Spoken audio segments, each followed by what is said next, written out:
What is going down, Sourdough Squad, on this beautiful Victory Monday?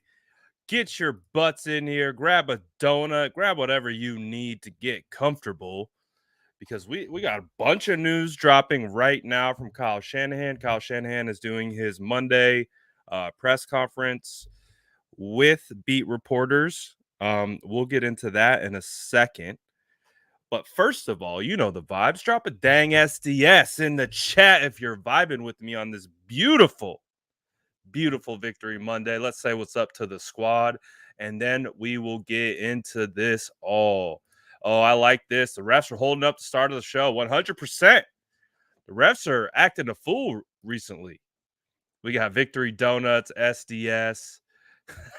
Booker says, great, now I'm craving donuts. I got a story to tell you about the donuts here in a second, but let's say what's up to the gang.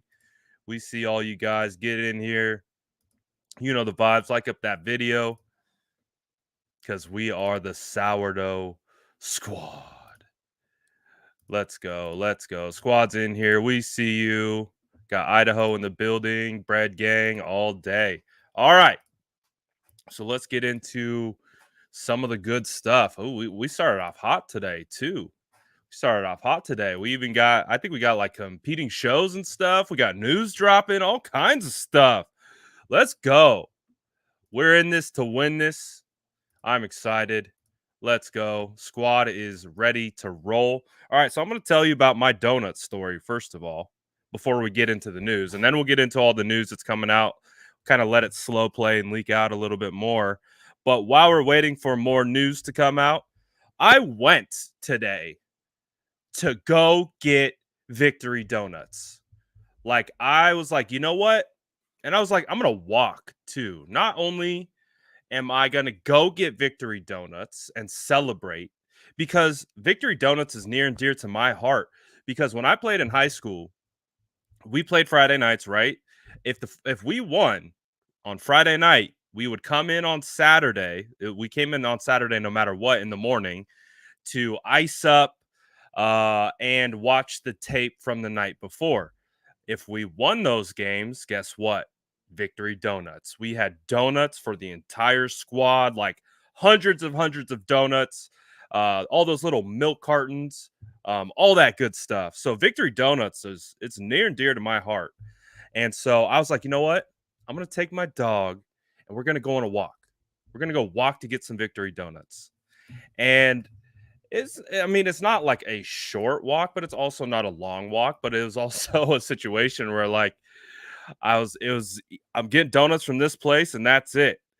Well, I show up to get my Victory Donuts. And oh my gosh, I was so happy walking there. I'm just like vibing, like me and my dog, just like it's Victory Monday. We're about to go get Victory Donuts. It's about to be legendary. I was super, super excited. Ivan was like live tweeting it.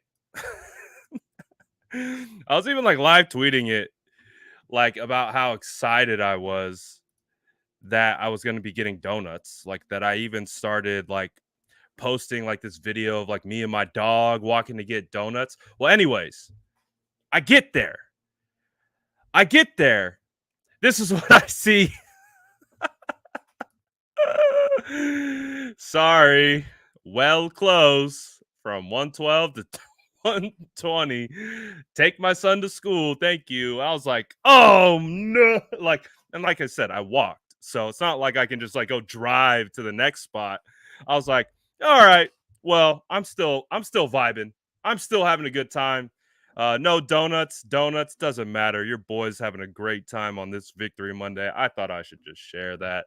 I was really excited to like open up a beautiful box of donuts on the live and be like, ooh, just enjoy them together. But guess what? This is what we're going to do. When the 49ers beat the Packers, everyone, Victory Monday, we're showing up with donuts. I don't care. It's going to happen. But let's get into some of the news. That is my donut story for the day. Donut fail for the day, I guess you could say. But let's get into some of the news that's been dropping. So a bit of a surprise to come out from the meeting with the beat reporters, but it does appear that Jimmy Garoppolo has a shoulder sprain. So it's just come out that Jimmy Garoppolo has a shoulder sprain in his throwing arm.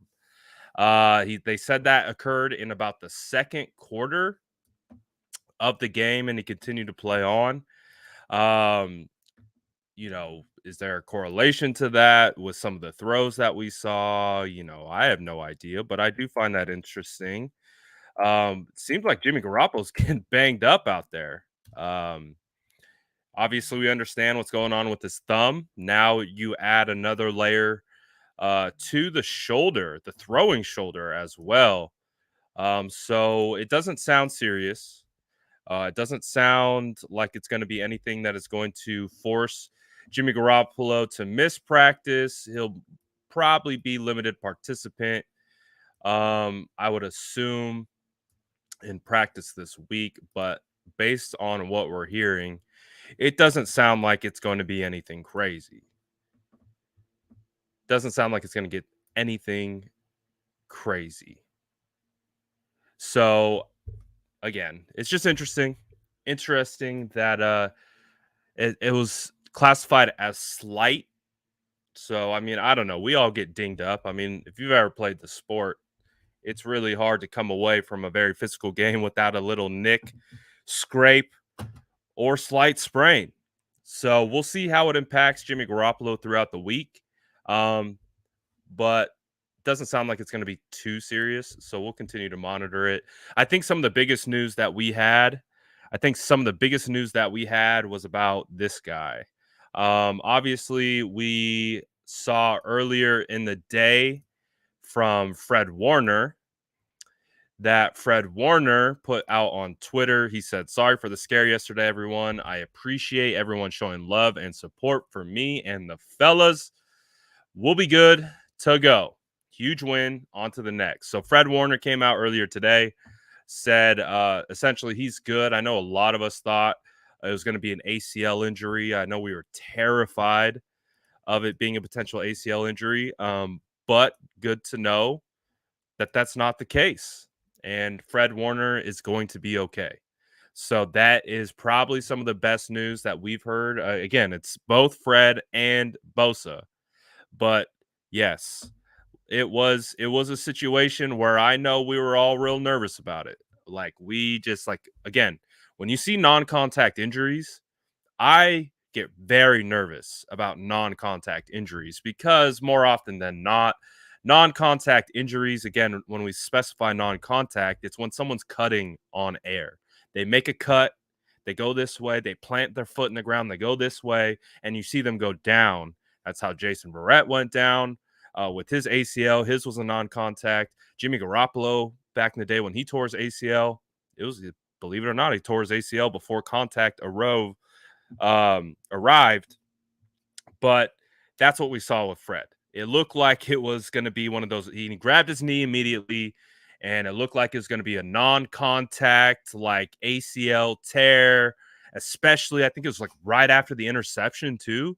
It's right after the interception too. So it was like we were still dealing with the fact that we're like, oh my gosh, we just gave them a shot to get back in this game, and then Fred went down, and it was like I got sick at that point. I'll be perfectly honest, but Fred will be okay.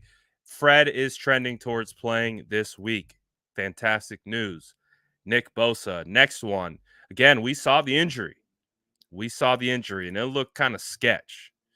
Obviously, Nick Bosa was getting held, and as he was fighting towards the quarterback, he was falling, and he had DJ Jones trying to come and tackle Dak.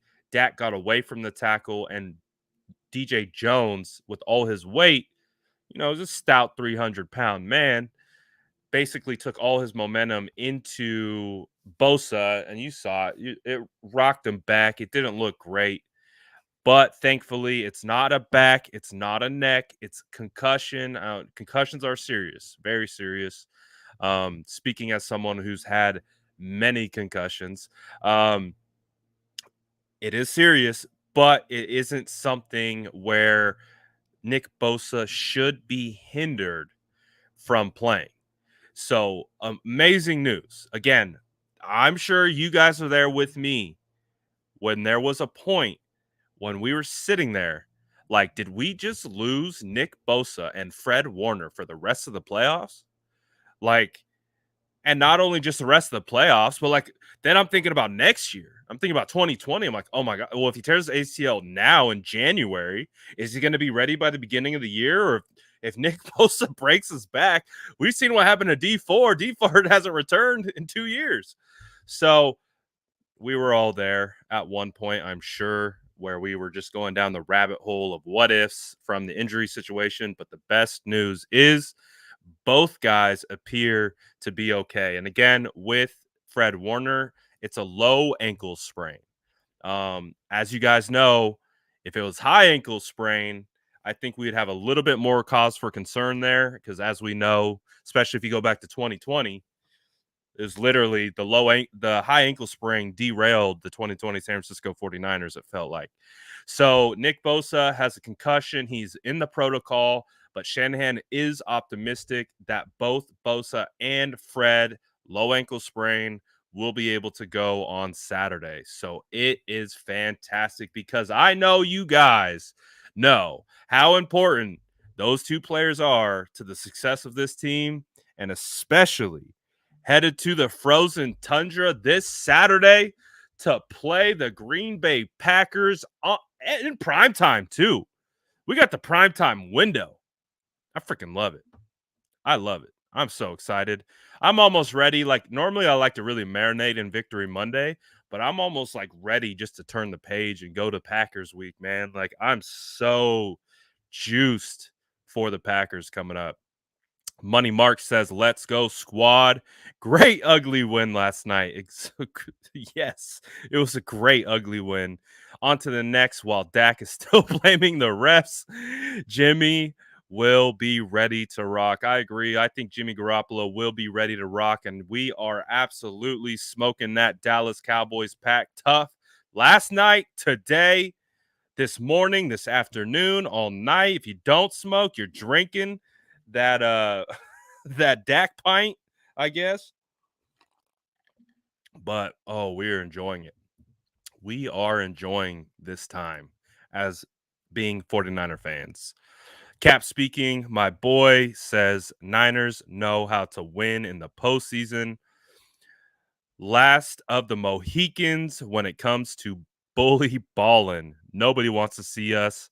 I'm going to be cruising, listening, Brad. Shout out Cap, the homie. Appreciate you. I know my boys listen in the background. I appreciate you, my guy.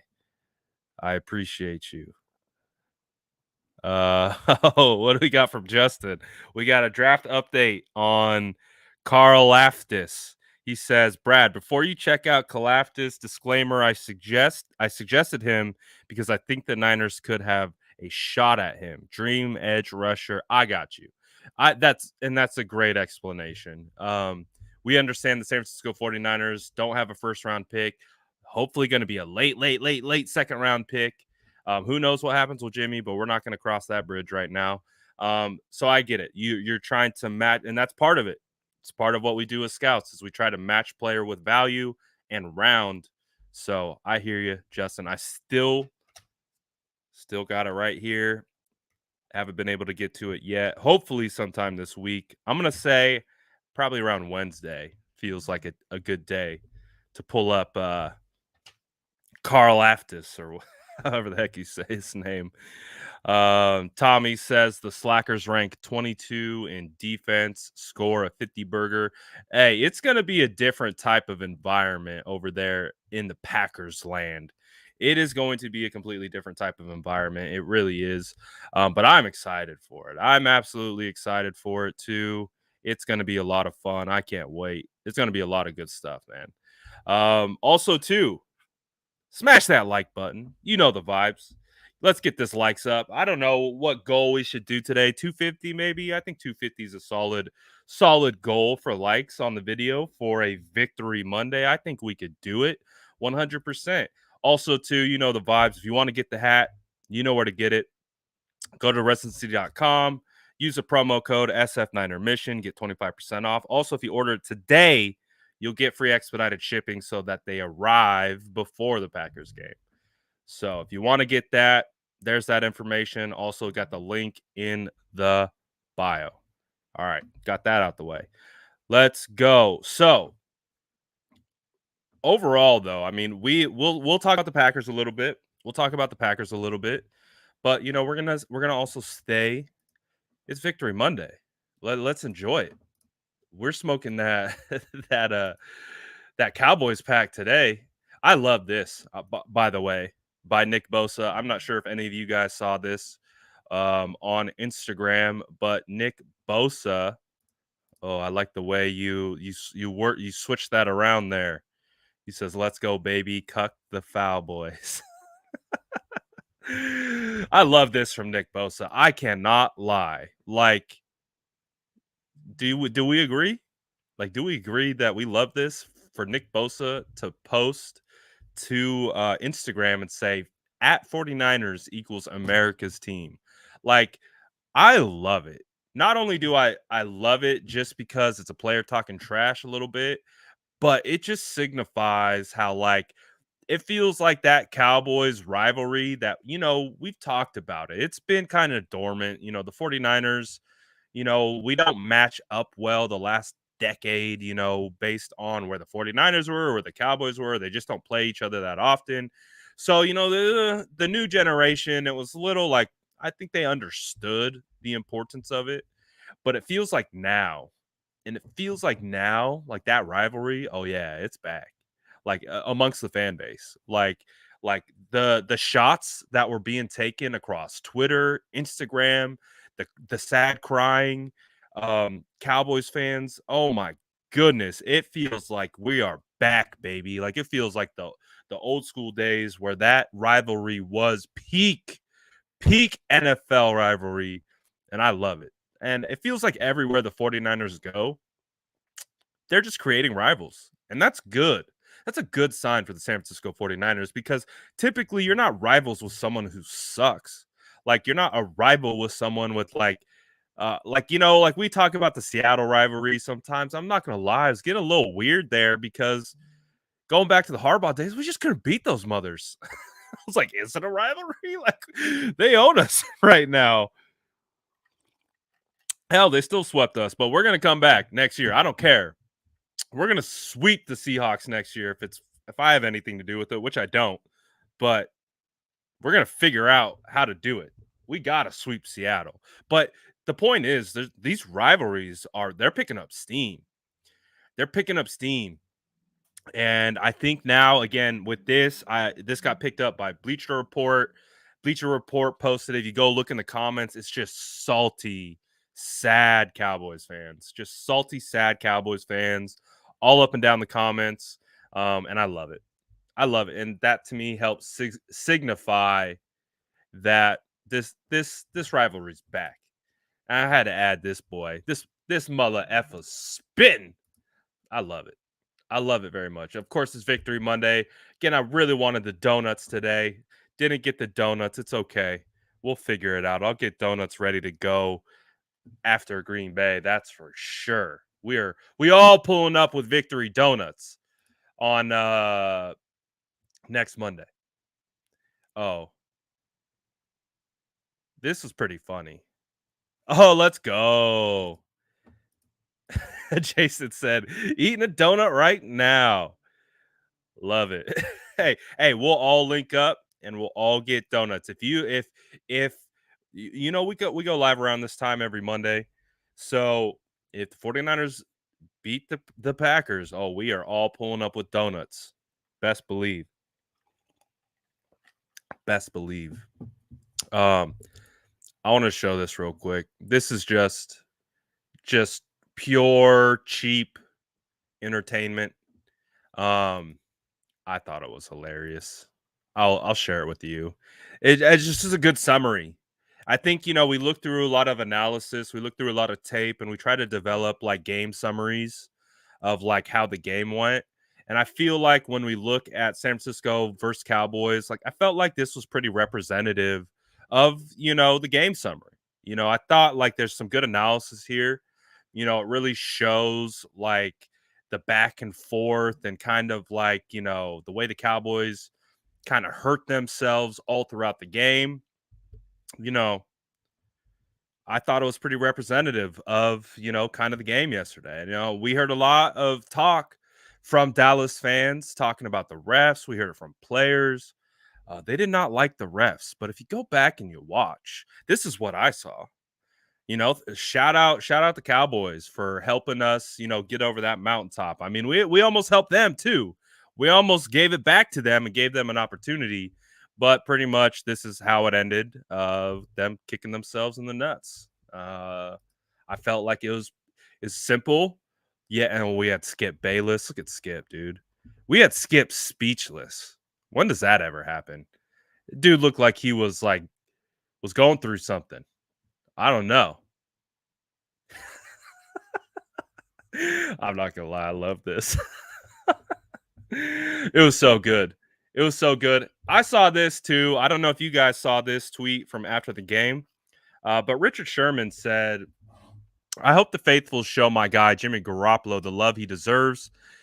There is a reason he has much love and respect from his teammates. Obviously, you get Trey Lance retweeting it, and I thought it was a cool gesture. I think it's very clear that Jimmy Garoppolo has the respect of every single person in that locker room. Now, obviously, the conversations that we have outside the locker room are going to be a lot different because we don't care about that kind of stuff at the end of the day. I know some fans do.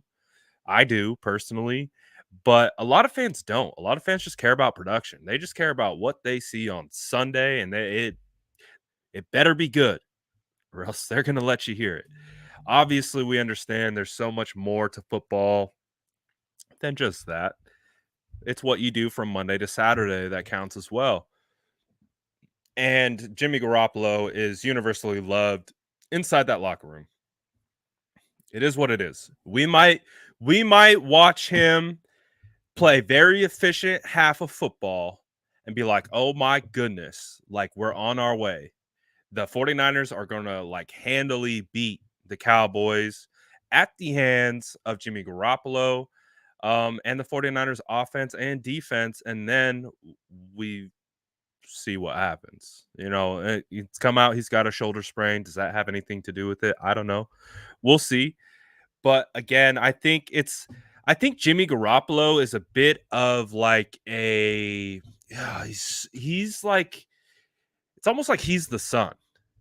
It's like this team revolves around Jimmy.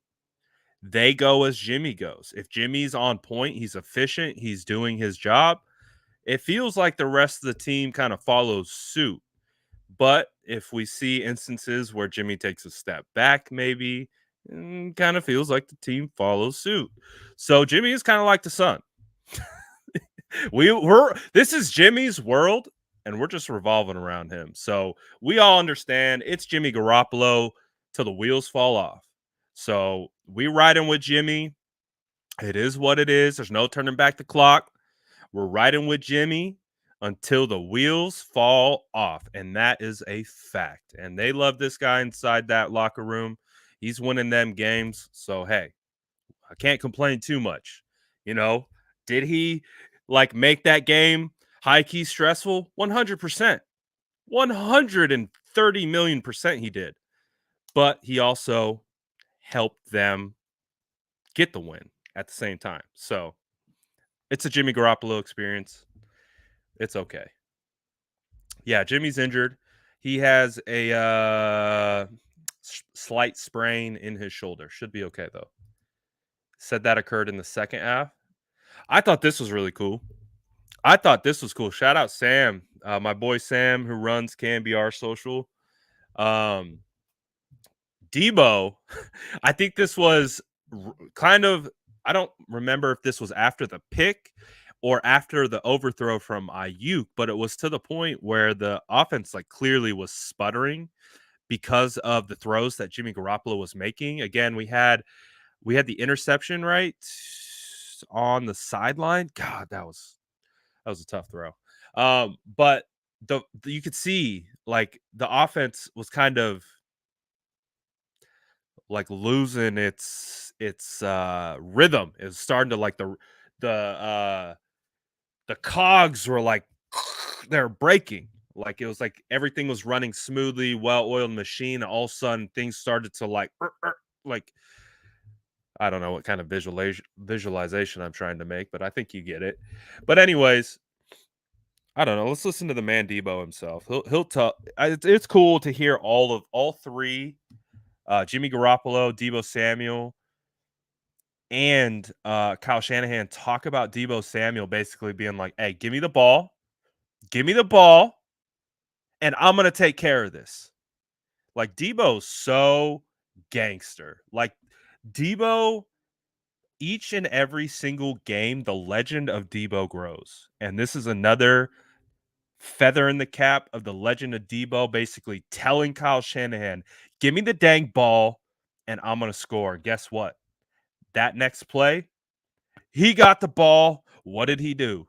He scored. Let's take a look.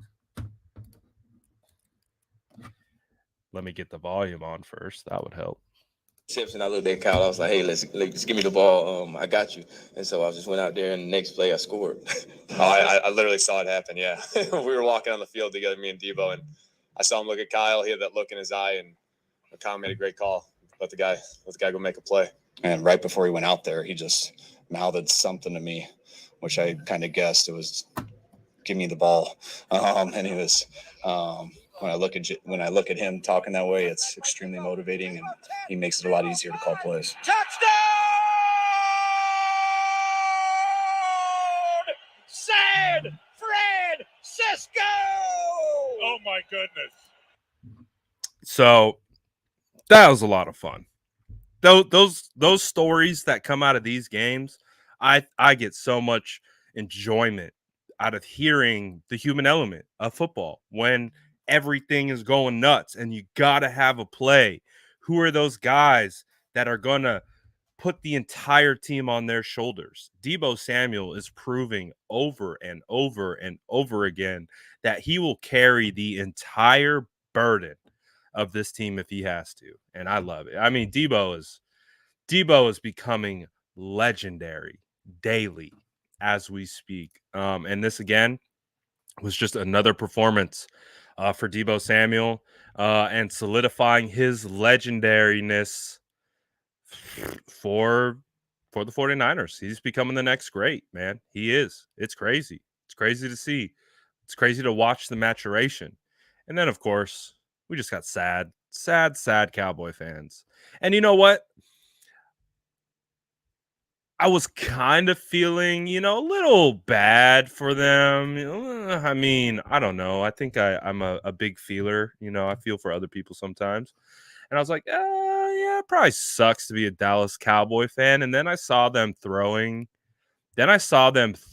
trash at their own players when they're walking off the field. And I said, nope, I don't care. Enjoy those tears. Enjoy those tears. Honestly, I think Dallas fans kind of solidified, that they're kind of a trash fan base, like no pun intended, them throwing trash at their players is pretty significant. I might get it. That was probably a really frustrating game to watch as a Cowboys fan, but how they handled it, and again, I've been dealing with these freaking Cowboy fans all week in my DMs, chirping me for all my posts. Oh, we got receipts. Okay, cool. Like whatever. But it's the throwing of the trash, like it's perfectly emblematic of their fan base, a trash fan base. So we will enjoy their tears very much so this afternoon. Very much. We don't mind it too much at all. But yeah, it was a lot of fun. It was a lot of fun. We got the boys. Juice got slimed. Obviously, it's the Nickelodeon situation going on, part of the broadcast. And then you got the boys. You got the boys vibing after the win in the locker room. Look at that chin line by Jimmy Garoppolo. I mean, my goodness, look at that chin line. That is just perfection. That chin line looks like it came straight off a statue. That chin line could cut diamonds, I bet. I bet it could. Look at that man. How could you not like this guy? He's so... I'm going to go down the rabbit hole, and I'm not going to be able to walk back some things if I keep going. But overall, it was a good win. It was a great day. Victory Monday. I'm happy. I hope you guys are happy because Victory Mondays are always a lot of fun. Where'd it go? But overall, it was a good day. It's a good day. Great day. And now we have Victory Monday. He said, say pause right now. you know the show. We don't pause. We just plow through it. If anything comes up, we just keep going. But yes, it was a fun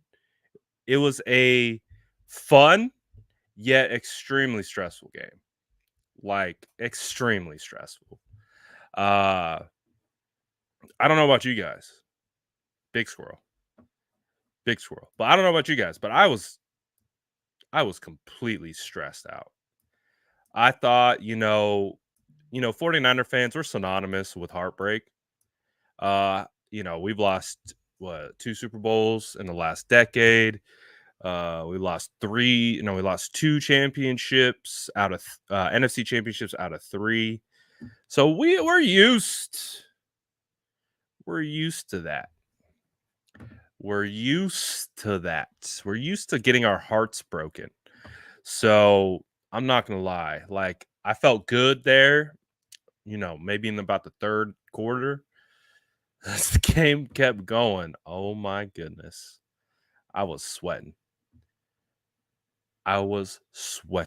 Like, my heart, like, honestly, I try to think back about, I think the 2019 game, 49ers versus Seahawks, when Russ was driving down, they get the ball on the 1-yard line, and then you see Beast Mode trotting off the sideline, the guy that they just signed like 5 days before. And I'm like, oh my gosh, the 49ers are going to lose to the Seahawks and not go from, I think it was like, what was it, like first or second seed to the 5th seed. And then we would be on the road yet again and do all that crazy stuff. That was a pretty stressful moment in my life.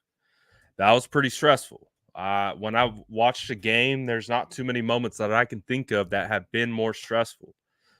That game yesterday, down to the wire with the Dallas driving down,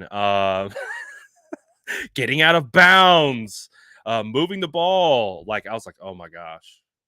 Like, I was like, oh, it better not happen, man. Like, that same kind of feeling of just stress was there. But this one was different because obviously if the 49ers lost in 2019, they're still in the playoffs. The 49ers lost yesterday. It's a long off season. It's a long off season with no first round pick.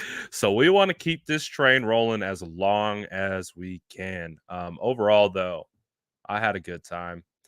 It was a lot of fun.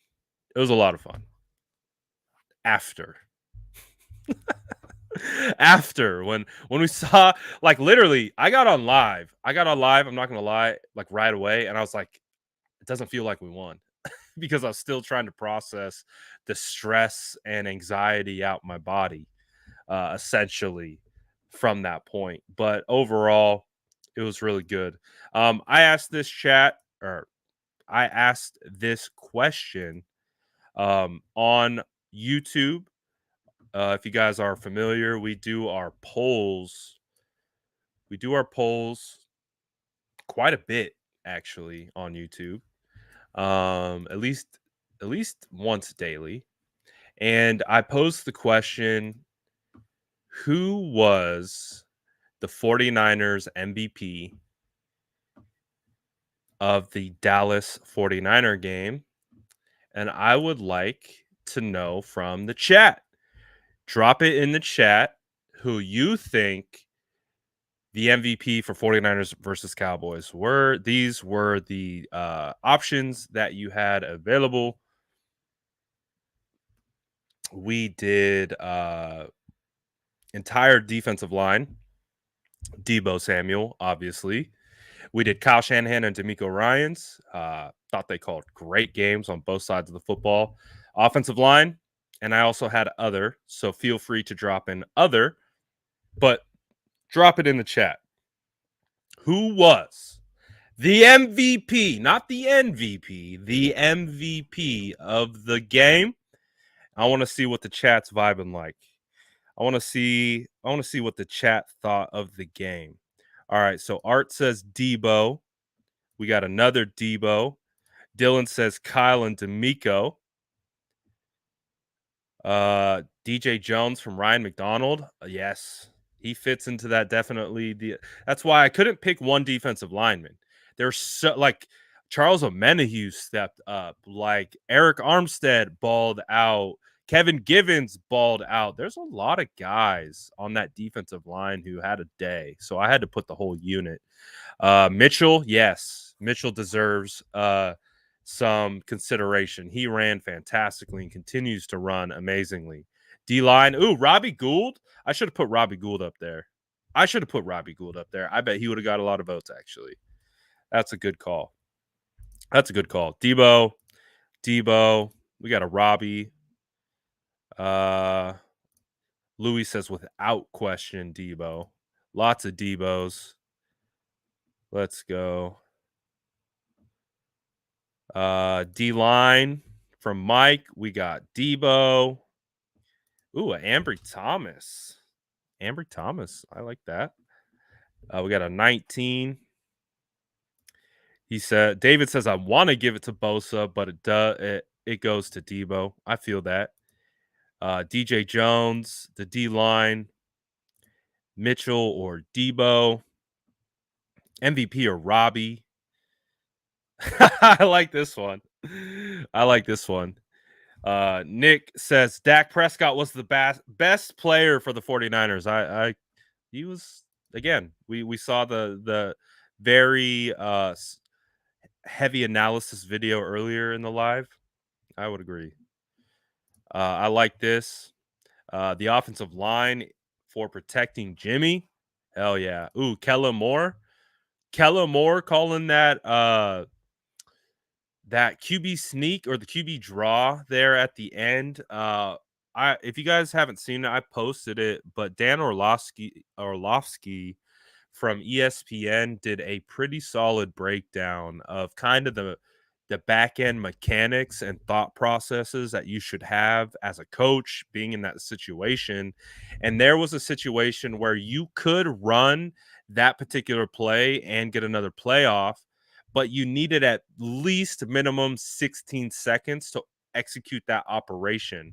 And also on top of the 16 seconds, you needed more time to also be able to incorporate human error. What was the human error? It was that day. It was the freaking it was the ref running into Dak in the center and not being able to get the ball spot, and they ran out of time as a result. So yes, Kellen Moore, thank you 100%. Ooh, I like this one. We got a Trent Williams, D'Amico Ryans, DJ Jones. I agree, Kevin. Definitely not Josh Norman. Deebo. We got Robbie, D-line pressure all game. Deebo. The ref was the real MVP. Yeah, facts. Yes, Mike McCarthy. Facts. Yes. So, ooh, I like this. Ambry and E-Man. D-line all the way. So you can see from the chat, it is pretty resounding that it is Deebo Samuel, and for good reason. Deebo Samuel, again, we saw the clip. What's good, Lamar? We saw the clip, and it was a situation where I mean, Debo put it on his shoulders. He did. But I do like the offensive line love because we know they are the unsung heroes of any offense. Without those guys, this team does not go. And they had some good blocks. You had Brunskill out there pulling. You had Alex Mack getting to the second level. You had Tom Compton, who's continuing to have career year. You got the return of the Silverback and Trent Williams. Oh gosh, can we talk about Trent Williams, man? Can we talk about that man's? I mean, I'm so happy for Trent. I know I talked about this last night. There's still a lot of ones you guys are dropping in the chat. Another offensive line. Whole Niner gang. I agree. Even shout out the fans who showed up to the stadium. But lots of Debo, lots of Robbie Gould, and some D-line. But I like it. But I am really happy about being able to get Trent Williams his first playoff victory. Like, I don't know. Like, again, I romanticize football quite a bit. Admittedly, I romanticize football.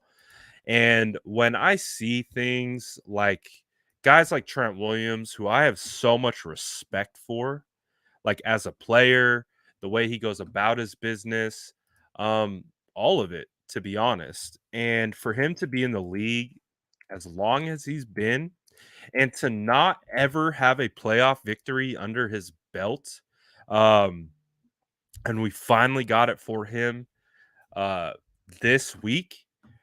It just makes me happy. It just makes me happy for those guys because obviously Trent Williams has been a pivotal piece for the San Francisco 49ers. He has been literally our rock on the left side all year. Again, he's been injured a game or two, but overall, what Trent Williams does is fantastic. And it was back on full display. I'm not gonna lie, I liked it when him and Parsons knocked heads and Parsons had to go out the game after that whole bully ball conversation. I was like, yeah, see what happens when you go heads with the real bully? You got to step off to the side because that's a silverback. Put some damn respect. Ain't no one bullying the silverback. However, Parsons did do pretty. He had, I think, one good rep. I think he had one good rep on Trent, where he was able to get under Trent's pads a little bit and kind of walk Trent back. Trent was able to stay in front of him, but kind of walked into Jimmy just a little. But overall, fantastic. Light it up, boys. Light it up, boys and girls. We smoking that Parsons pack. Let's go. That's hitting tough. BS flag when Trent. So honestly, the boy holding it down on Twitch. We see you, homie. But yeah, I mean, I looked at it. You could see Trent Williams, at least from my opinion, Trent Williams wasn't set. He wasn't in his stance, and they are going to call that 100% of the time. It was just a situation where they were moving quick, and he actually wasn't moving very quick.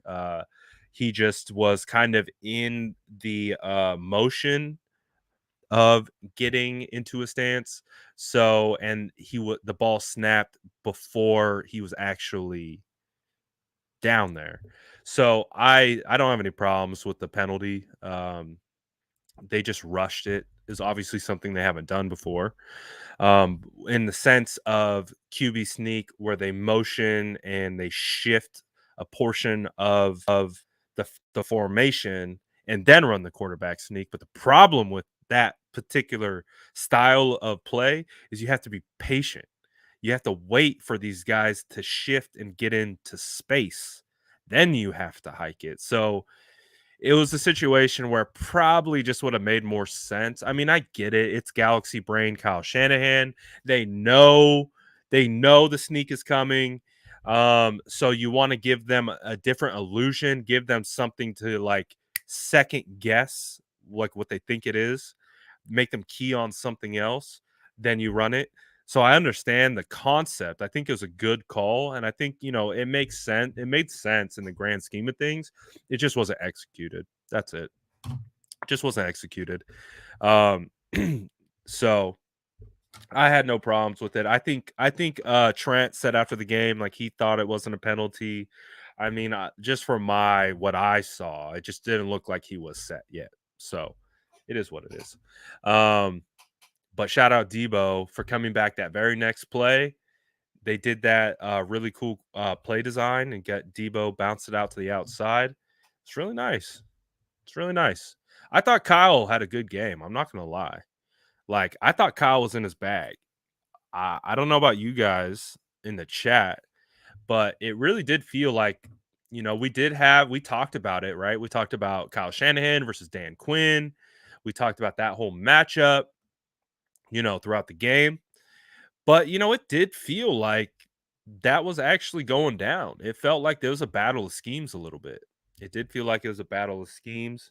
Um, And I think Kyle was doing some really good stuff. Again, my favorite thing that Kyle did, my favorite thing, and we talked about it all. We talked about in the pregame too, which made me more happy, was we talked about how the 49ers are an outside zone team, right? They like to stretch the field horizontally. So when they're stretching the field horizontally, backers and second level players will try to key on it, and when they key on it, they tend to shift over to kind of anticipate where they think the ball is going to go. And we talked about that in the pregame, how as a result of that, and as a result of how much success they've had on the outside, we wanted to see them attack the middle of their defense. And the very first play was exactly that. It was a pitch. It's supposed to look like an outside pitch, but in reality, it was an inside run right up the middle. And I think they got like 10 yards or something right off the bat. And then we started seeing that game pretty much be in the trenches between, is it an outside run? Is it an inside run? Is it a counter? Is it a gap scheme? Is it mid zone, outside zone? So we started to see the scheme play a big part. And it was working very well. Is when the 49ers started to make the mistakes from an execution standpoint that kind of forced them to like try a little bit of different things and kind of get out of what was working, because obviously they weren't executing. They were making some mistakes. I do have to say this. So far, we've done 2 prayer circles this year. We've done 2 prayer circles this year, and when we have done them, the 49ers have won. So I'm not superstitious. I'm just a little stitious. So we'll see. We'll see what the vibe is. If I have to pull out another prayer circle before next week, we could do it. Could happen. Because, gosh, we might need all the good juju we can get. But overall, man, it was a lot of fun. A lot of good content to come out the game and all that good stuff. But if we get into kind of the nuts and bolts of the game, we start to kind of look at some of the players, how they executed. I think it's important to highlight, we talked a lot about Debo, right? We talked about Debo, the difference that he's making on this team. I talked about it a little bit last night, but I'll talk about it again because why not? Is Brandon Ayuk. Can we just, I don't know, like, how do we show this some support somehow? Like, drop a Ayuk in the chat. I don't know. Like this, I'm so happy for Brandon Ayuk, man. I like this too. What are we at, by the way? What are we at likewise? I think I set our like goal at 250. Are we close? I don't know. Someone's got to let me know. But I like that. If we get to 300, we work it. But yes, I want to talk about this guy. I think Brandon Ayuk is coming on. And, oh, yeah, especially after last night. especially after last night. Oh, yeah. Oh, yeah. Brandon, again, you guys know I'm a big CD fan. Brandon Ayuk destroyed that man. Brandon Ayuk destroyed that man. Let's go. Let's go, Ayuk. We see you, my boy. We see you. Put me in my place. Put me and my son in my place and continue to tell me why he is the better wide receiver than CeeDee Lamb. Hell, I'll take it. If Brandon Ayuk is going to perform like that, then I will eat all the crow in the world and say I was wrong 10 times over, because Brandon Ayuk, I mean, I anticipated that Brandon Ayuk was going to have a huge year. I really did. I was all in on Brandon Ayuk going for 1,400 all-purpose yards. That was my prediction for him. I picked the wrong wide receiver. It was Deebo Samuel who went over for 1,400 all-purpose yards. I knew the production was going to be coming.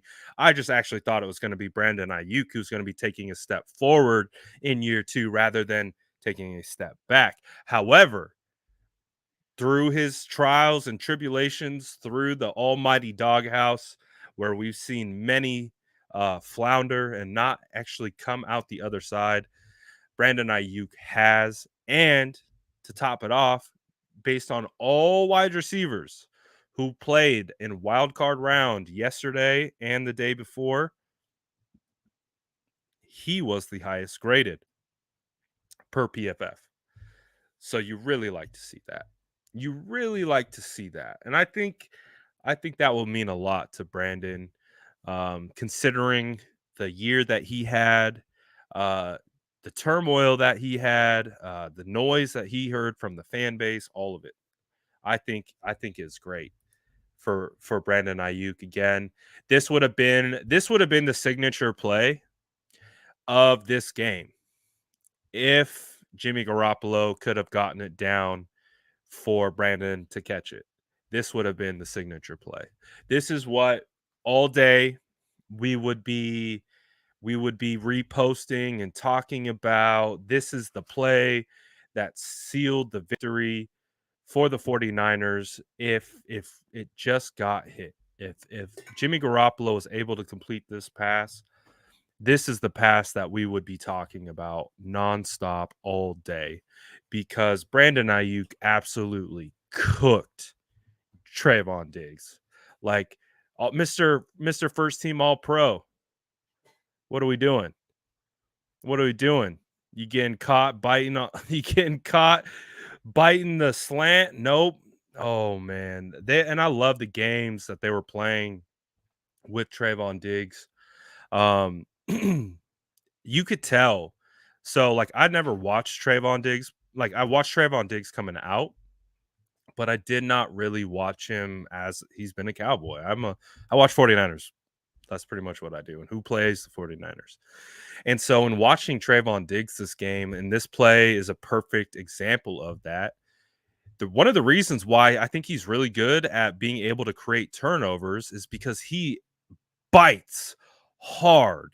He sees eyes, he sees a tell that he thinks it's going to be, and he's going to jump it.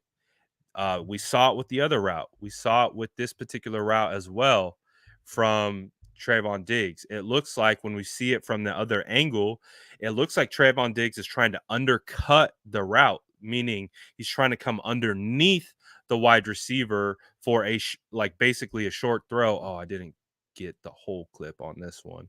But oh no, it's this one. This is the one. So you can see right there, Trayvon goes to undercut it. But that to me was like they knew that was going to happen. They said we talk about picking up tendencies on tape.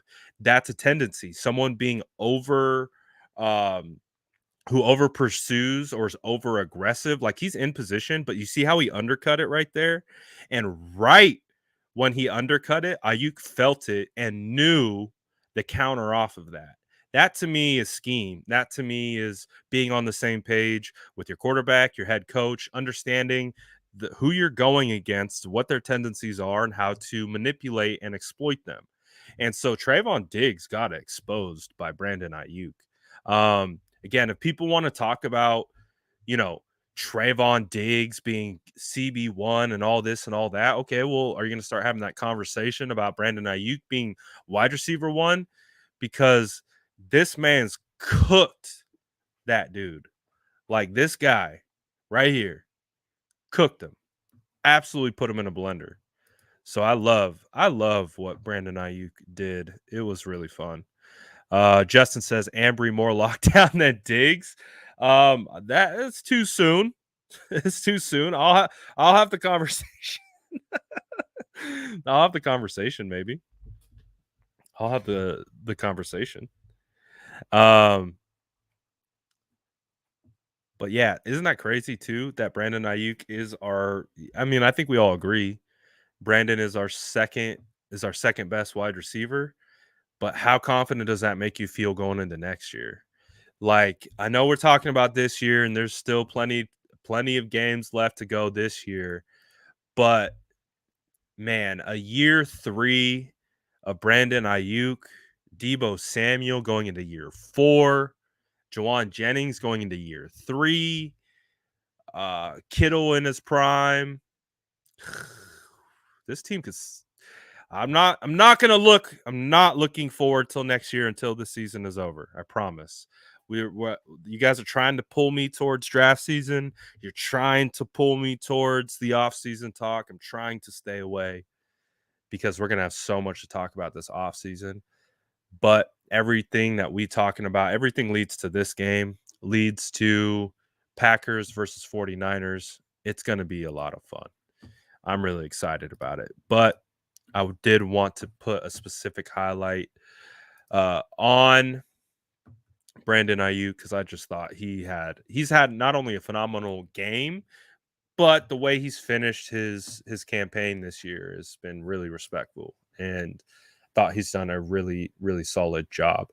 But I do want to talk about the defensive line. Admittedly, I have been hot and heavy on the offense this year. When it comes to tape study and like me studying film, I study a lot of the offense. It takes me hours to study the offensive tape, which is typically why I sometimes don't make it to the defense, just because it takes me so long to get through the offense. But I'm absolutely going to go through the defensive tape this week because it's deserving. Very much so, because this defensive line continues to thrive. Again, we talk about this all the time, man. We talk about this all the dang time. Like, the 49ers are down right now at least 3 guys. At least 3 guys that we would have slated as like solidified day 1 starters from the first game all the way to the end. And 2 of those guys are actually on the defensive line, Javon Kinlaw and D Ford. Like, this defensive unit, like, we're talking about it from like, oh, wow, look at what Chris, like, there's a reason why Chris Korsek, like, deserves a lot of praise and deserves a lot of, bringing his name up and speaking positively about him, because Chris Korsek and what he's being able to do with this defensive line, the way he's able to find these rotations. Again, he's been getting a lot of success by taking these defensive ends and putting them over the guards like Arden Key, even Charles Omenihu, and finding those mismatches. We got Bosa home on a stunt, where he started on the outside and he rushed up the A gap, kind of similar to the Trey Hendricks sack that the Bengals got on us. But you start to see all the movement, and you start to see the way they kind of rotate and they maneuver guys in and out. It's just waves. It's waves and waves and waves of quality defensive linemen. Like Eric Armstead, Kevin Givens. Kevin Givens has been underrated this year. He really has been. He's really been underrated this year. Charles Omenihu, again, that was probably the best game that he's had, because we actually had to rely on him more than I think we've ever had since we traded him. And he showed up with 1.5 sacks. He also had that really nice play where Dak tried to escape the pocket and turned right into Charles, and Charles was right there and knocked the ball out and did all that good stuff. So like we're getting guys that maybe we didn't count on for a ton of production this year. Charles absolutely wasn't one of them. He wasn't even on the team to begin the year. I was thinking it was going to be guys like Maurice Hurst, Javon Kinlaw. Again, what we saw from D Ford in the preseason. We were like, oh, D Ford's back. D Ford's back. It's funny that I'm saying that because it's D Ford's back. He's not back. It's his back. So, and I'm not trying to make a joke out of it. Back, I've talked about it before. Back injuries are no joke. They're for real. And I sympathize with anyone who has one because I have one. So I get it. But Nick Bosa, Samson Ebukam, DJ Jones, Kentavious Street, Arden Key, Jordan Willis. Oh, I forgot to talk about Jordan Willis, by the way. Jordan Willis did come away from the game with a high ankle sprain, so that is unfortunate. So Jordan Willis probably will miss some time. But that you see, we have some depth at that position. There was a reason why, when I went to training camp, I was just, if you guys recall, a lot of the conversation about training camp was, wow, this offensive line stinks because they're getting beat every day by the 49ers D line. And I tried to tell people, I was like, it's not because they stink. It's because the 49ers defensive line is just really good. Again, Maurice Hurst, who's been hurt all year. He was my defensive player of camp. He tore up camp. He just hasn't been healthy. Jordan Willis had a great camp, but he was suspended for the first 6 games of the year. So the D line has been balling since training camp. But I think the cherry on the top is how Chris Korsek is able to figure out personnel groupings and maximize each grouping together and how they all work in tandem. And it's being led by guys like Eric Armstead and Nick Bosa. I think Eric Armstead has had quietly a great year. He hasn't had the sack production. I mean, even when he does have the sack production, no one talks about him that much. But Eric Armstead deserves to be talked about as one of the best defensive linemen in the NFL. Especially, I mean, I'm that guy. I'm that guy who was like, Eric Armstead is an interior defensive tackle. I'm not that guy that was like, you need to put Eric Armstead on the edge. I know they like playing him on the edge. That's where they like think he should be, but I talk about it all the time. How if you can take someone who has the ability to play edge, but you move them over the guard, it's like it triples their traits over a guard compared to a tackle, because when you're going against a tackle, they're on an island. They're used to being on an island. Their technique is meant to do exactly that. Whereas guards work a lot with the guys next to them. They work with the center. They're working with the tackle. They're not necessarily always on an island or in one-on-one situations. And especially when you take a huge man with long arms and you bring them inside over shorter, squattier guards, you see them like take a step forward with their traits because it becomes a mismatch at that point. And I love it. And I love that they're continuing to exploit it.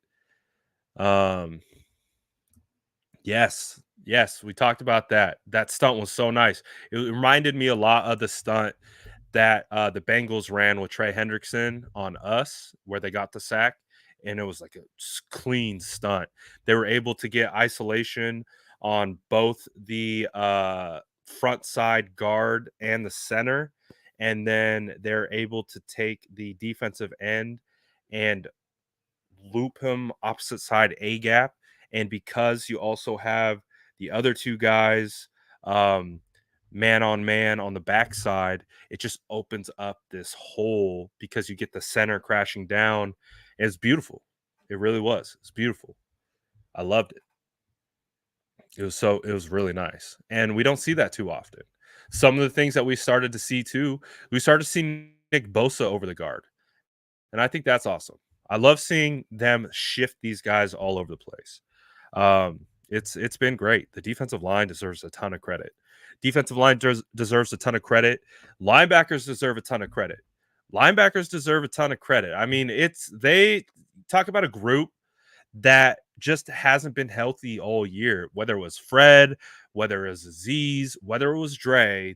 Those three guys just haven't been able to get on the field at the same time for a majority of the year. And even, this week, Fred got hurt, and guess who had to step in? It was Aziz and Dre Greenlaw. So, I mean, the linebackers deserve credit, for holding it down. Again, the entire front seven deserves tons of credit for holding the Dallas Cowboys offense, their rushing attack. Ezekiel Elliott only ran for 31 yards. Tony Pollard only ran for 14 yards. They only ran the ball with those two guys 16 times. And that to me points to front seven. That to me points to defensive linemen, points to linebackers, and it points to how those guys operate up front. They were all over it. They were absolutely all over it. They did not allow Dallas to get their run game going. Again, Zeke has taken a step back. Let's not pretend like Zeke is what he was 3 years ago. He's just not. He's another cautious tale of, maybe why you don't draft running backs high or pay them is because although they can be lightning in a bottle for a couple of years, I mean, we see it with our own Elijah Mitchell. He runs so hard. He's going to get hurt. It's going to be a situation where we are going to need depth at that position just based on, the traits and how he runs. But still, Zeke couldn't do nothing. He averaged 2.6 a carry. Tony only got the ball 4 times, and he averaged 3.5 a clip.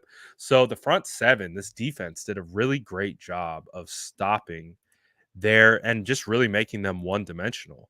Really made them one-dimensional. Mason says, did you hear Warner came out and said he would be back? He would be back next year? Or next week. I don't know why I just saw a year. Yes, I saw that. Yes, I don't know why I saw year. That threw me for a loop. Yes, we talked about it. Fred Warner will be back. He is suffering with a low ankle and should be back for the Packers. So we absolutely are hyped as hell for that. We need him. We need him.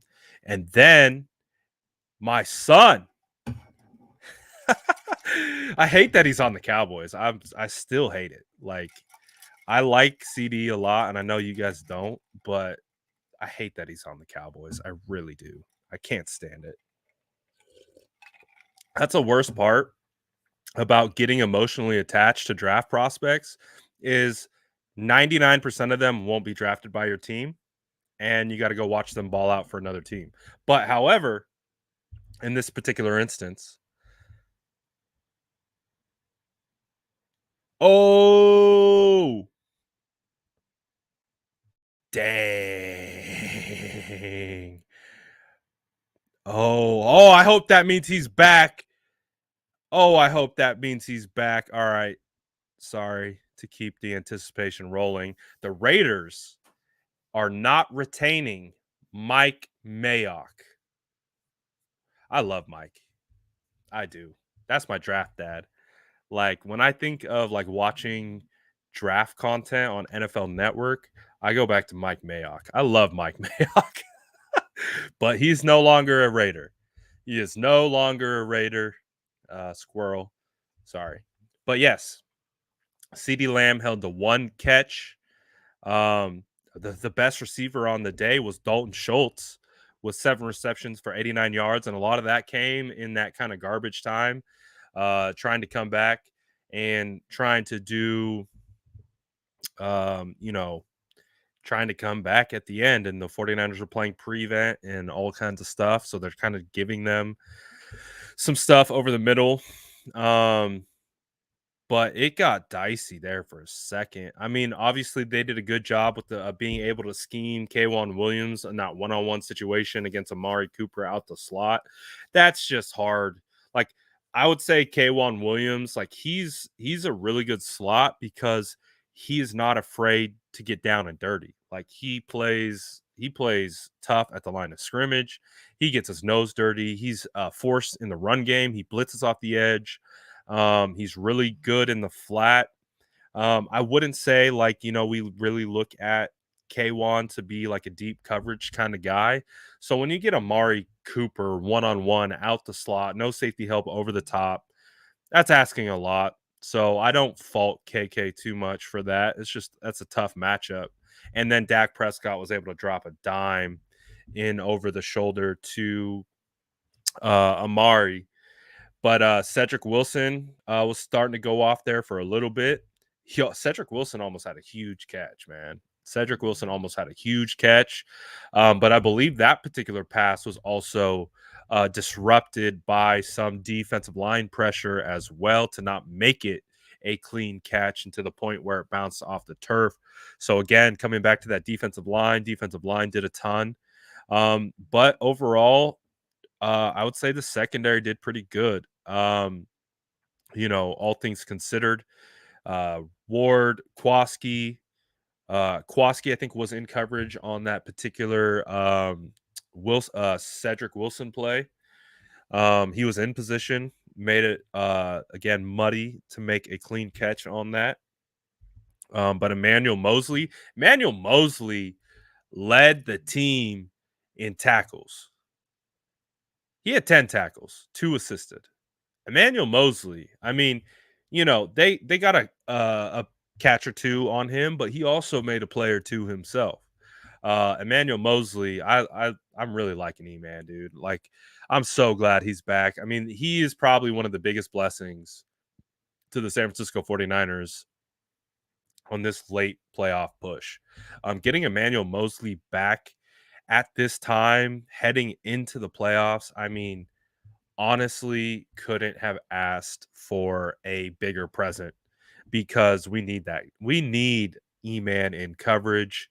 Again, when they start covering better on the back end, that also allows the defensive line to get an extra step more than maybe they used to.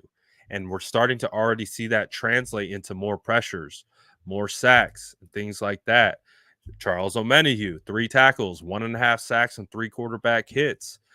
James is exactly right. I mean, we're seeing because football just in of itself, it's a team game. It's complementary. It's complementary offense to defense and special teams. It's complementary in all 3 phases, but it's also complementary within like a defense. A defensive line complements the defensive backs, and defensive backs also complement a defensive line. So when you're getting good coverage on the back end, that allows your defensive line to work more games, work more technique, get that extra second to maybe get their hand on the quarterback and things like that. If the defensive backs can play their coverage and not allow quick throws and the first reads to hit, that's when the defensive line is able to get things going and start getting home. And so I don't think there's any coincidence that with, Emmanuel Mosley coming back into the fold, the way Ambry Thomas is playing and the way Ambry Thomas is performing, also getting K1 Williams back. I think there's perfect correlation of why the defensive line is able to get home a little bit quicker when you're getting a little bit more coverage on the back end. And so Emmanuel Mosley is a huge part of that. Cole says, crazy question. Any hope we get Rodgers next season? Somehow keep Trey as a backup. I know, hard to imagine, but is there any chance we just a better quarterback? I think this is probably one of the furthest things from reality. I mean, I will say this, never say never, as well in the same breath, because we know the NFL is wild. We know things can change in a heartbeat, and all that stuff, but I just don't see it. And A perfect example wise is, you have to remind me, but is Aaron Rodgers a free agent? I believe he's a free agent this year. I mean, in the sense of having Rodgers, yes, like that would be cool. But the logistics of it, I like that.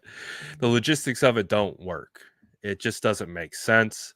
From likely a contractual standpoint, likely doesn't make sense. Um, from a lot of other standpoints. Um, I think, the best option for the 49ers to get Aaron Rodgers was before they selected Trey Lance. Because now, honestly, just like Justin saying, Dr. Trange instead of Strange, Trange, Dr. Trange. Nice. You don't go through this year and you don't win a game with Trey against Texas and see Trey play against Arizona and have a messed up, jacked up dual scheme that no one has ran all year. And then you put it all on the kid to go out against one of the best defenses in the NFL. And he hangs in there. And he got beat up. He got injured, but he hung in there. Again, Trey Lance has shown on multiple occasions that he's probably one of the better picks. Like him being picked at 3, with the understanding that this organization went into this year thinking that it was going to be Jimmy Garoppolo and Trey Lance was going to sit for a year and develop. And if and when Jimmy Garoppolo goes down, they have a suitable quarterback to come in and play. So I just think to give up to go get Aaron it's in the same breath you're giving up on Trey. And when you're giving up on Trey, you're giving up on a guy where you spent the most draft capital in the history of the draft to move up, and you're admitting that's a mistake. And I think just from a pure optics standpoint, from the front office, from Kyle Shanahan, to like, again, people are gonna be like, oh, it's Aaron Rodgers. Well, this is the same front office that had an opportunity to sign Tom Brady, and they said, no, we're keeping Jimmy Garoppolo. So I'm going to go ahead and say it's going to be the same exact thing. If Aaron Rodgers was like, hey, you're my first choice, I'd come play for you. I want to come play for the Niners. I damn near could guarantee you that Kyle and John are going to be like, Trey's our quarterback. Trey's the future of our franchise. I just think that's how it is. So the thought, of Aaron Rodgers, I didn't have that on my bingo card for today of topics, but it's a point nonetheless. And I do not think that the 49ers are going to move away from Trey. I don't see it happening. I just don't. Like, it would be premature. I would call it a bad move. I would call it a terrible move. Absolutely terrible move. If the 49ers traded all that draft capital to get 2 games out of the kid, 2.5 games out of the kid, and then move on from him, like, that's bad. Like, really bad. Yeah. So I wouldn't want to see that. I think Lance is going to be fun next year. Like, we're going to have a lot of fun next year, guys. I hope we understand, because yes, they're going to still be the weird conversations about the quarterback, even if Jimmy Garoppolo isn't there. But I think we're going to have a lot of fun. I think Trey Lance is going to be, again, I mean, oh, man, this could be an entire episode. Like, we could do an entire episode on comparing rookie quarterbacks, and we probably will do that. Once the season ends. We'll talk about, because I scouted all the quarterbacks.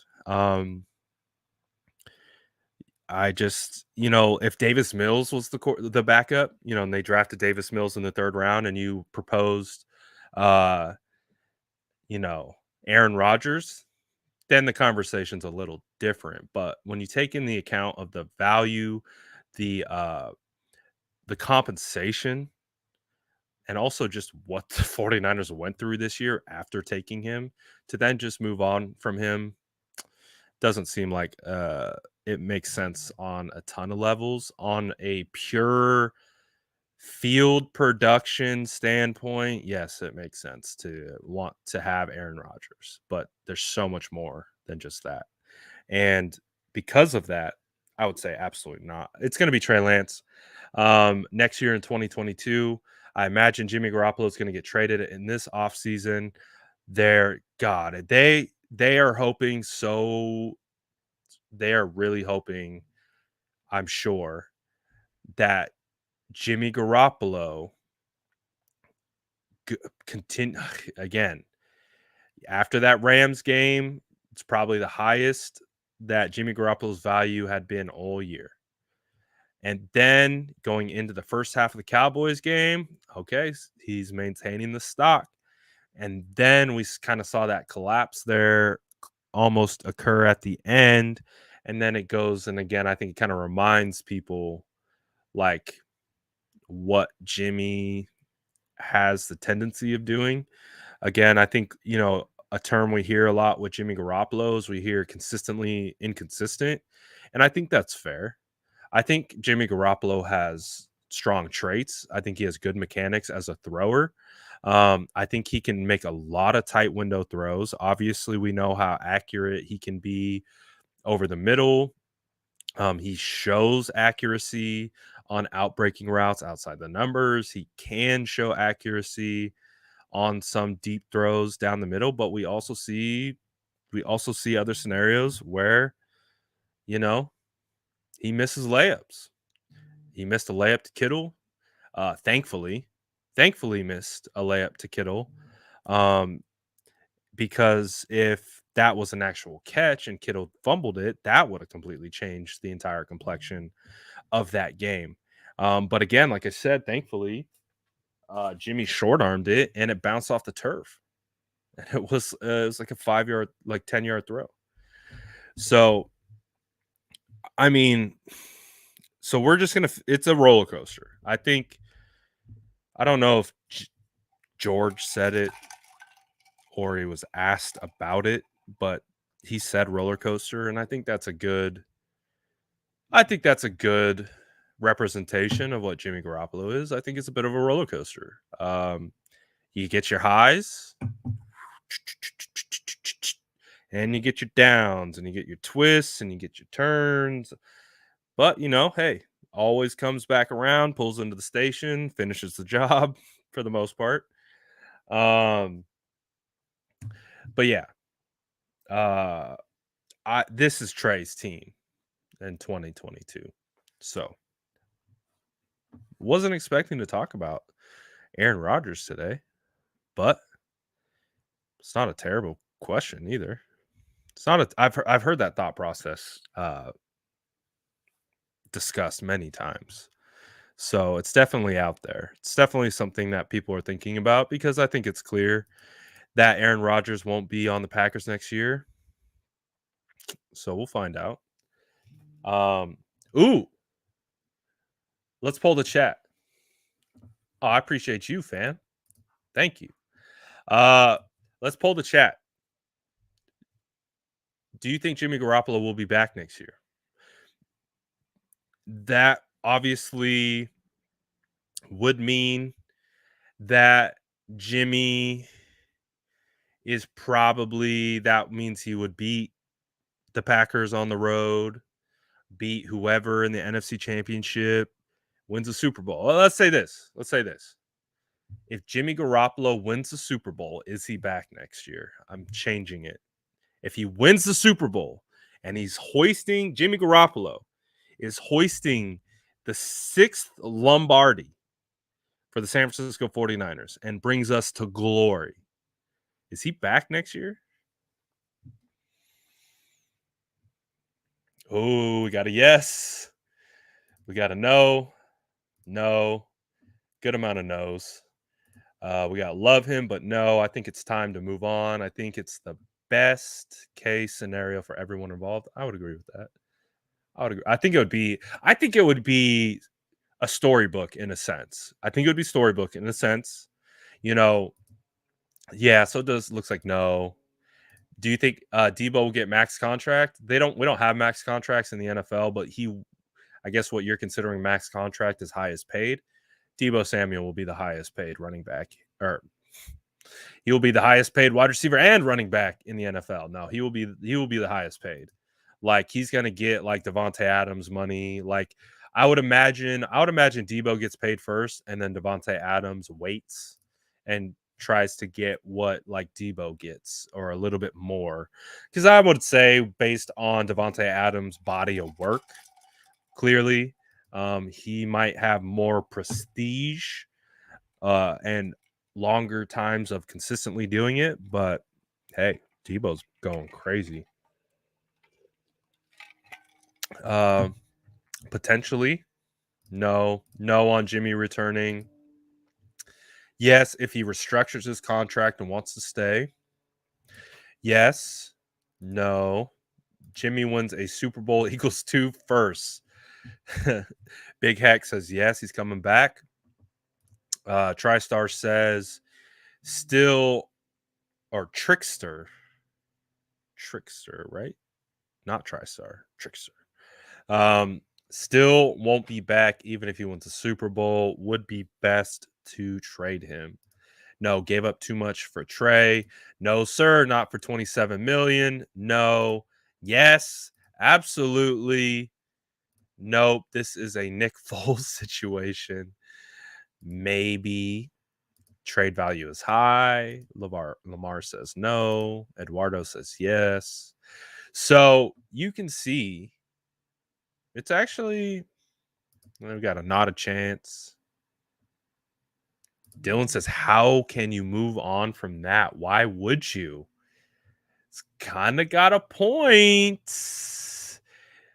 A little bit. Like, again, let's rip the Band-Aid and move on. I mean, if I know, like right now, especially after the way he ended that game, probably not. But just think, let's start a manifestation technique. Let's just start it. We have 275 people in here. That's enough to get a decent amount of people manifesting. Let's just manifest and visualize really quick. Jimmy Garoppolo on the podium in the middle of the field at the Super Bowl, holding it up and raising it, kissing it, that chin line, and just holding that Lombardi. Oh my goodness. Could you imagine? I know right now it's easy to say no, but I guarantee you, Jimmy Garoppolo does some crazy stuff in the Super Bowl, wins the 49ers the Super Bowl. Well, our tune is going to be, like I said, I'm getting tatted. I'm getting feels great, baby, tatted on this body if he wins a Super Bowl. Like, I don't even care. Like, I'm not going to lie. It is exhausting talking about Jimmy Garoppolo. It's been exhausting talking about Jimmy Garoppolo. It's my first year doing live content like this on a regular basis, and it's exhausting. It is one of the most exhausting things I've ever done. Talk about Jimmy Garoppolo day in, day out, week in, week out. Bad game, good game, bad game, good game. It is so exhausting. So part of me is like, yeah, I would be okay with only having to talk about one quarterback. I would be okay with it. But at the same time, Jimmy Garoppolo with that chin line, holding up that sixth, I guarantee you a lot of our tunes would change a little bit. But like Justin's saying, I could still get a haul for Jimmy Garoppolo if he does in fact win that Super Bowl. Going to the Giants for picks 5 and 7. That's interesting. I mean, that's interesting. So I don't know if you guys heard, we didn't talk about it yet on the live, but the Giants, man, there are some Niner ties in that Giants building. I don't know what exactly they are. I don't know who it is.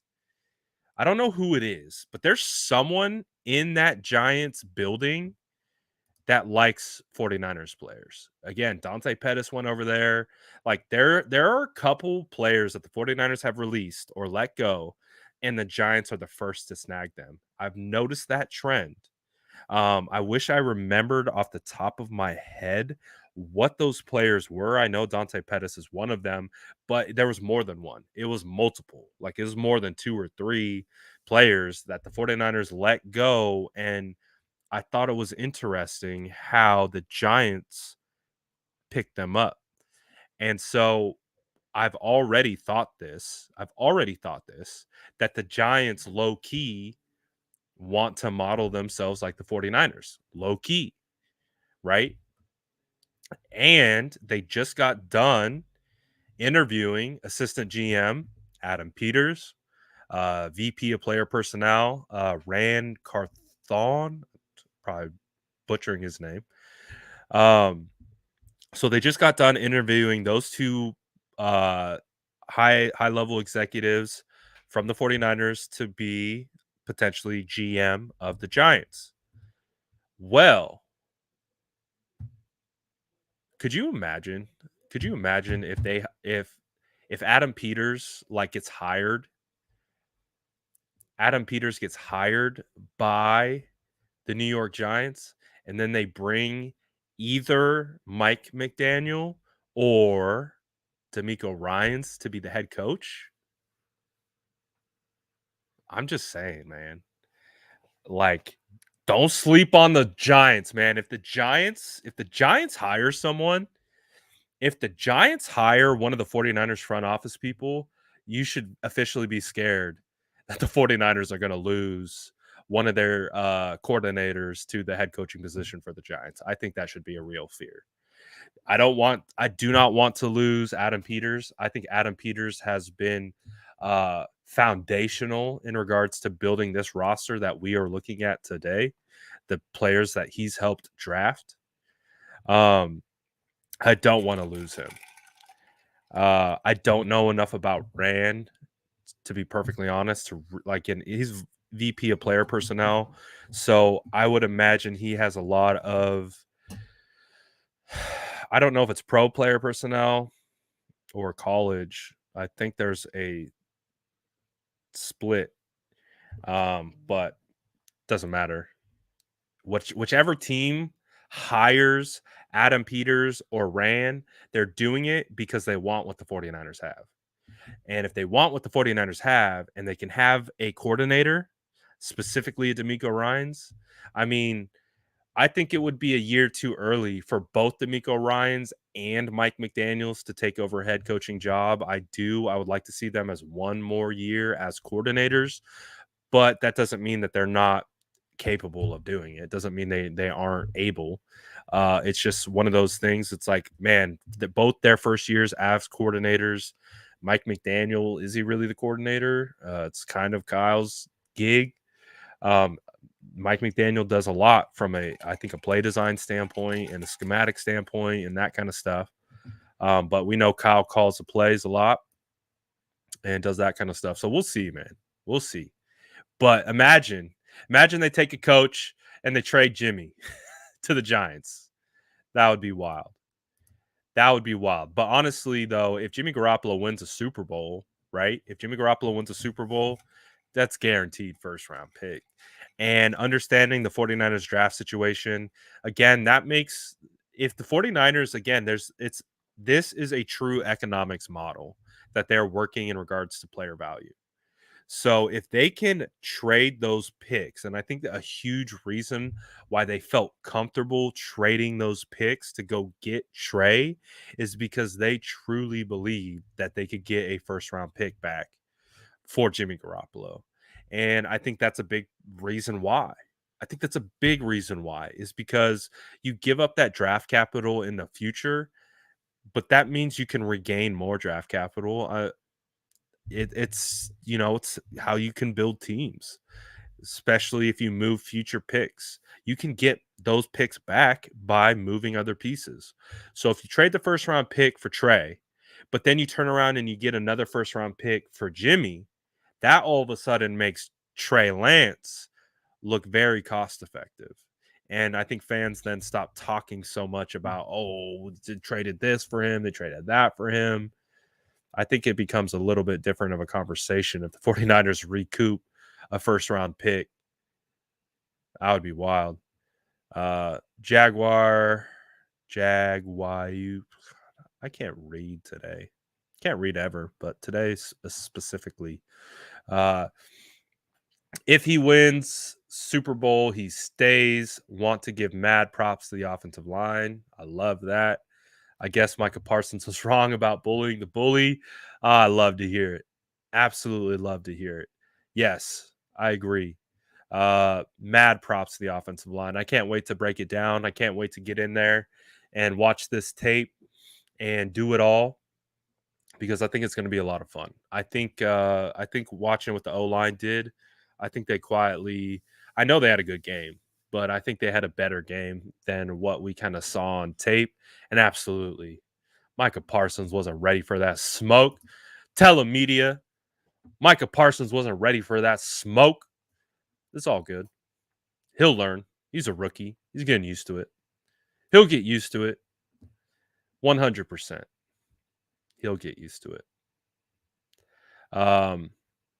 Jimmy to New England. That ship has sailed. That ship has sailed 100%.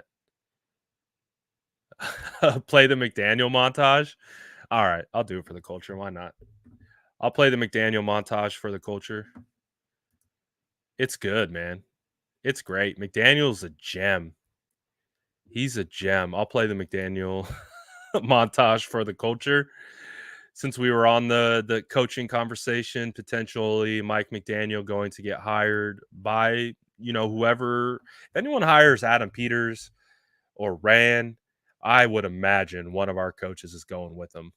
You want to have someone that you're familiar with, that you're going to hitch your wagon to. You're going to want to have someone that you're familiar with. And Mike McDaniels could be that. He could be that. I'll let me get this pulled up here in a second. All right, we're gonna look at a little snippet from Mike McDaniel. Excited to be here. Equally excited for you guys to truly take in how physically imposing I am. So, whenever you guys are ready to start, let's do it. Guys, again. What do we got? You guys got anything going on? Just hanging out in an auditorium? All right. Just gonna drag it out of me, huh? God.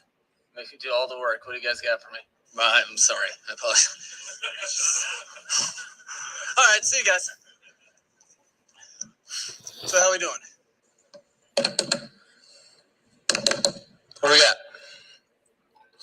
That's a cool question, because that's kind of how your pass game you want it to be. There's a rhythm and timing to everything. A history of smaller offensive linemen, but that's really, we haven't invested second-round draft picks into offensive linemen. We'd prefer everyone to be 400 pounds and 6'10", if you could engineer that.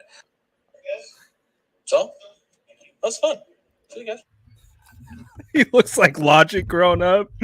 Oh no, he does.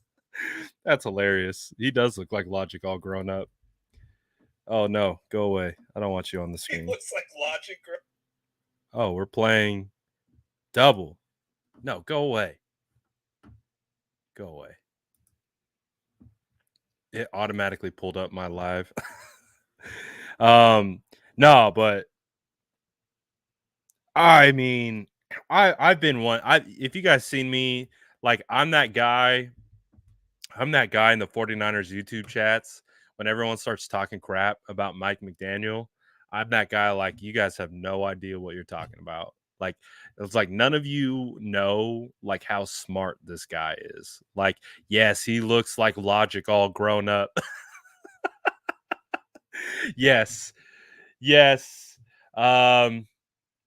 He looks like he does extracurriculars on the weekend. Yes, but if you've heard that man speak about football, you know Like, he gets it, man. Like, he's sharp with it. Like, when it comes to, like, I posted some videos on YouTube as well of him he was actually, like, coaching up a little bit of Matt LaFleur and what's his name? Sean McVay.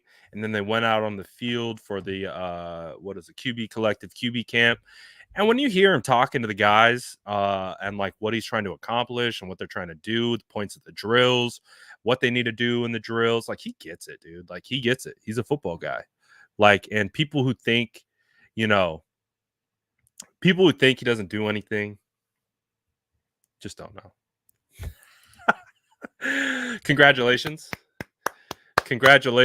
to the Rams for being first place. They own the West, yet apparently cannot beat the third best team in the West. So make sense for me in the meantime. But yes, congratulations on your award. That means nothing. Good job. Congratulations, marketing pro. Congratulations. That's fantastic. I love the gloating towards a team that you cannot beat. When was the last time you guys beat the 49ers? It's like 3 years ago. I think like the last time you guys beat the 49ers, like if the kid was born on that day, like they're already talking. They're already running and jumping and doing all, like, a human could have been born on the last time the Rams won a game against the 49ers. They are official human now. Like, they're probably in kindergarten at this point. Like, when was the last time the Rams beat the 49ers? Like, I don't even know. It's been so long. I can't even remember. I can't remember. When was it? I don't know. And then you guys almost got beat by Brian Hoyer when you did beat us. Like, good job. Trent Taylor and Brian Hoyer almost took down your Rams. Todd Gurley, Jared Goff getting stuck by Jimmy Ward. Like, come on, bro. Come on. Rams are cheeks, bro. Rams are cheeks. Why can't they beat the Niners? Why can't they? He's so happy about the NFC West title. Like, you literally got awarded the NFC West title as we handed you an L. Like, we're literally like, hey, thank you for letting us into the playoffs. Here's an L. And then it was the saddest, like, tweet I think I've seen from a pro football account in a long time. When the Rams, amidst getting their butts kicked in by the third best team in the NFC West, they tweet out NFC West champs. I was like, oh my God. Just keep that in the drafts. Just keep that in the drafts. Just keep that in the drafts. Just don't, like, I might have would have. I don't know. Like, if I was running that marketing department, apparently, because Marketing Pro, maybe you would know something about that since your name's Marketing Pro. But if I was in their marketing department, I would not have tried to victory lap an NFC West championship title amidst getting stomped in by the 49ers, who, to your point, are a much inferior team, right? Is that good marketing? No. It's not. The optics are actually terrible.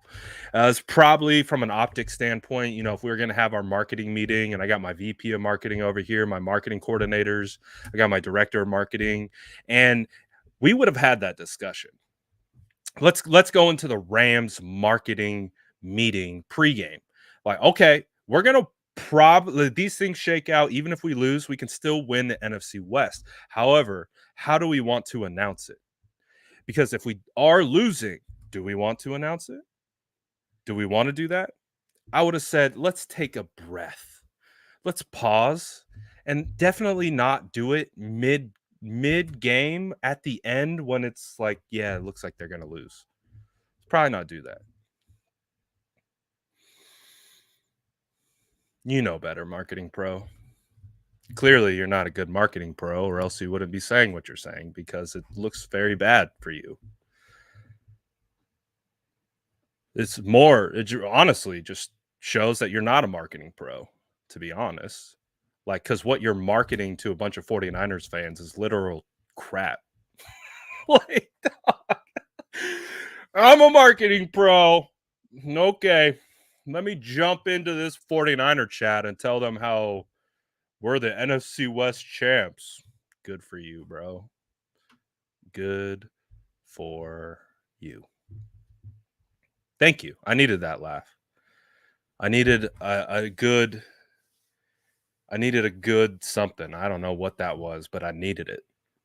That was fun.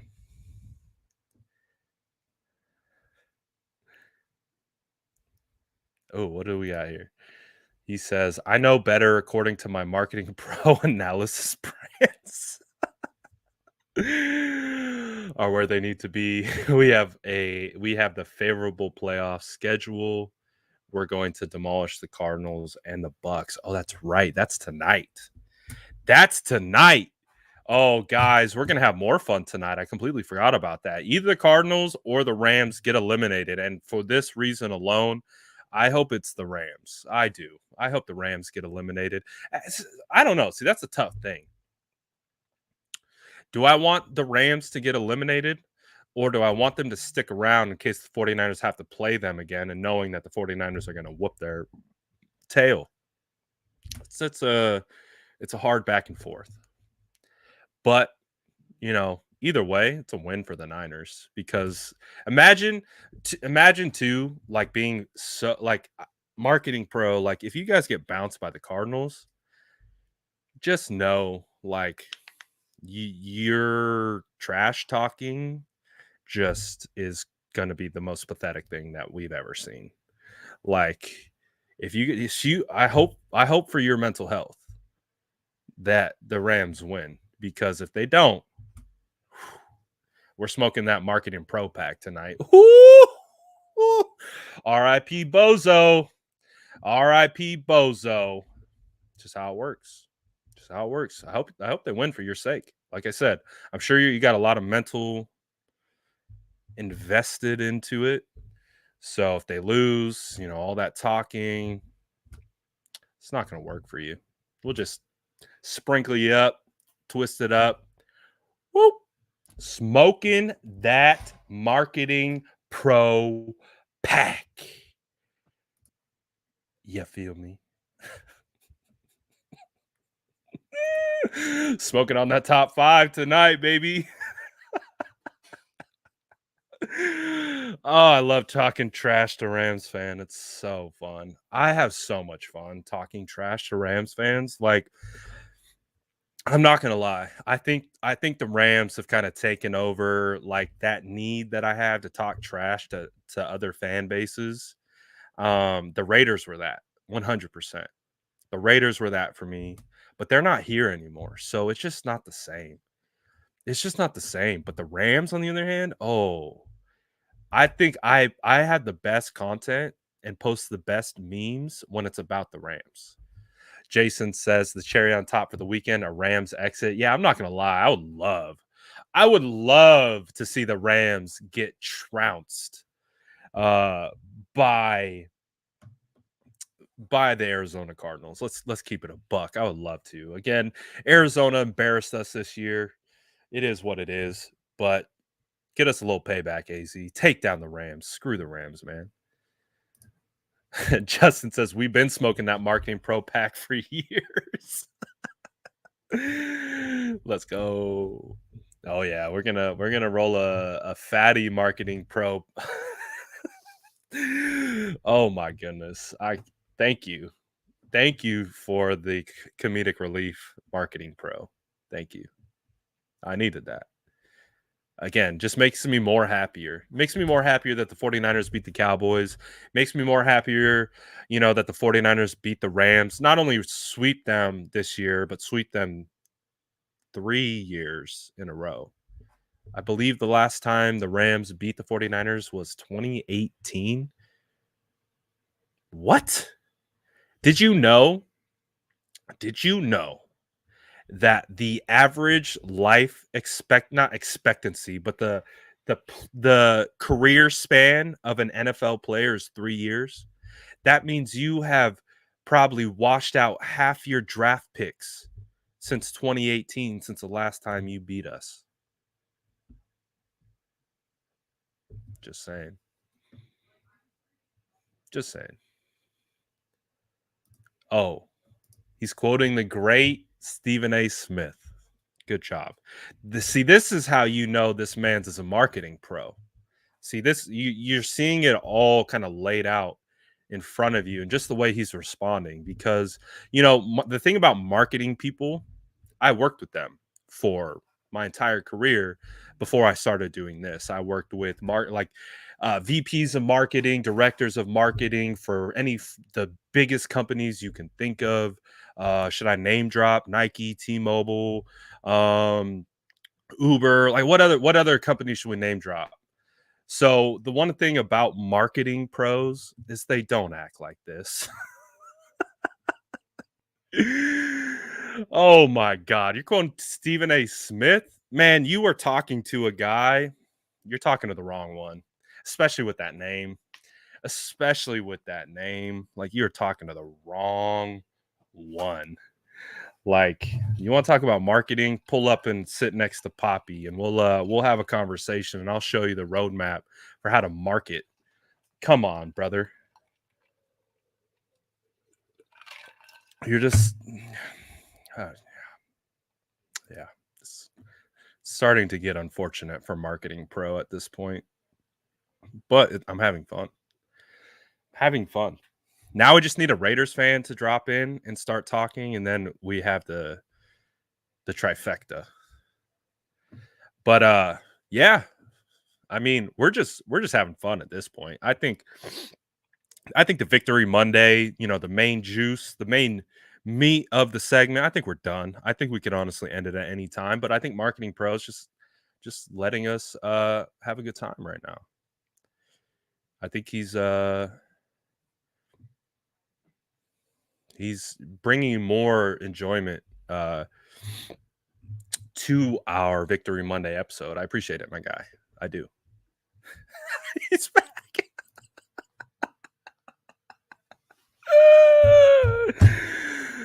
Oh, goodness. Rams Nation, first place. We own the West. No, you don't. Owning the West, you didn't beat the 49ers. How do you own the West? That would imply that you've beat every team in the West. You have not. Man, see, the thing about marketing people, too, is they know how to get a message across. And they do it in very subtle ways. It doesn't have to be in your face, all caps, emojis. That's not how marketing pros work. Marketing pros are sly. Marketing pros understand how to read in between the lines. I see a guy who has no idea how to read between the lines. So I hope your accounts are doing well, my friend. But sure. Please keep it going. Oh, good point, Shane. You don't even own your own stadium.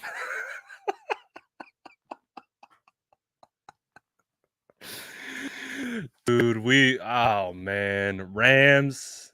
Oh, I didn't even know how many likes we had in here. Let's go. I think we set the bar at 250, 231. That's not bad. I appreciate you listening, Davey.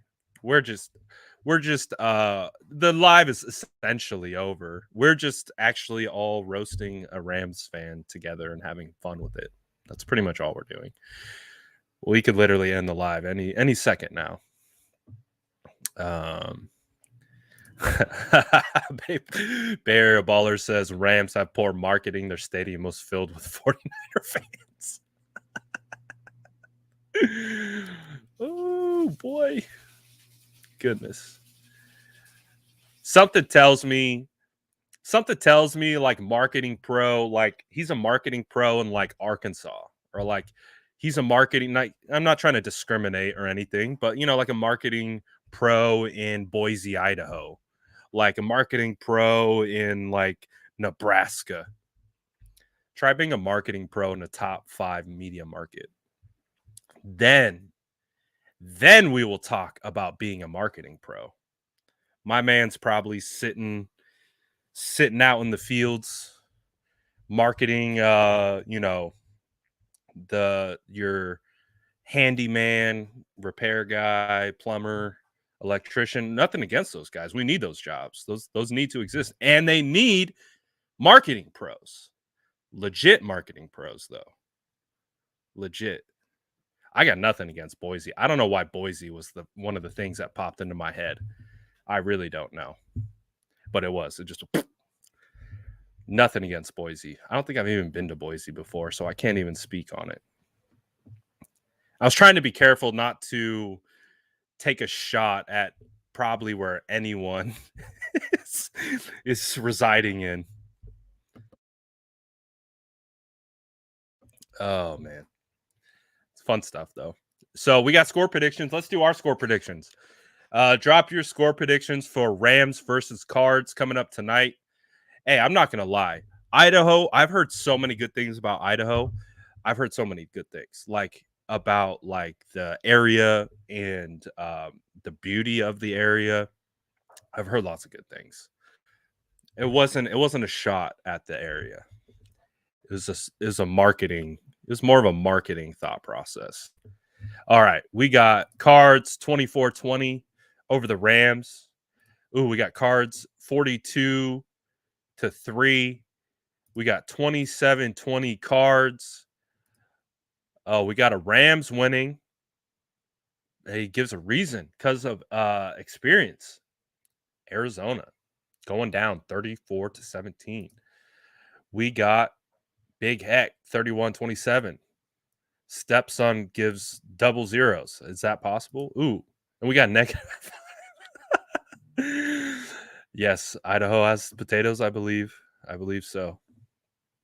Cards 33-20. Rams 38-17. Cards 34-17. Cards 30-24. 34-27 Cards. Cards 49-0. I'm going to go my score prediction. Cardinals 69, Rams 0.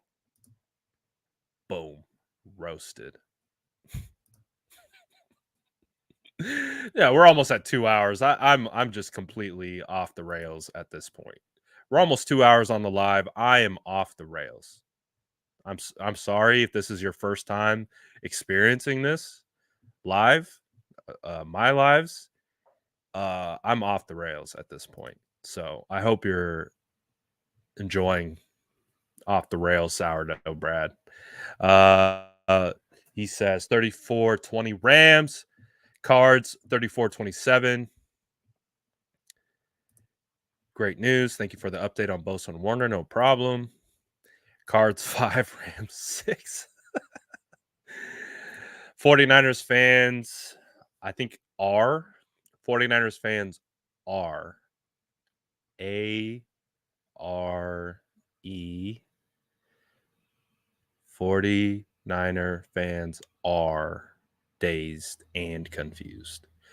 No Hopkins starting for the Cards tonight. He hasn't been starting all like half the year, and they still winning games. Don't forget they have Christian Kirk. Don't forget they have AJ Green. Those are two really solid wide receivers. Don't forget they have they traded for what's his name? Zach Ertz. Oh, don't remind us about Connor. Please don't remind us about Connor.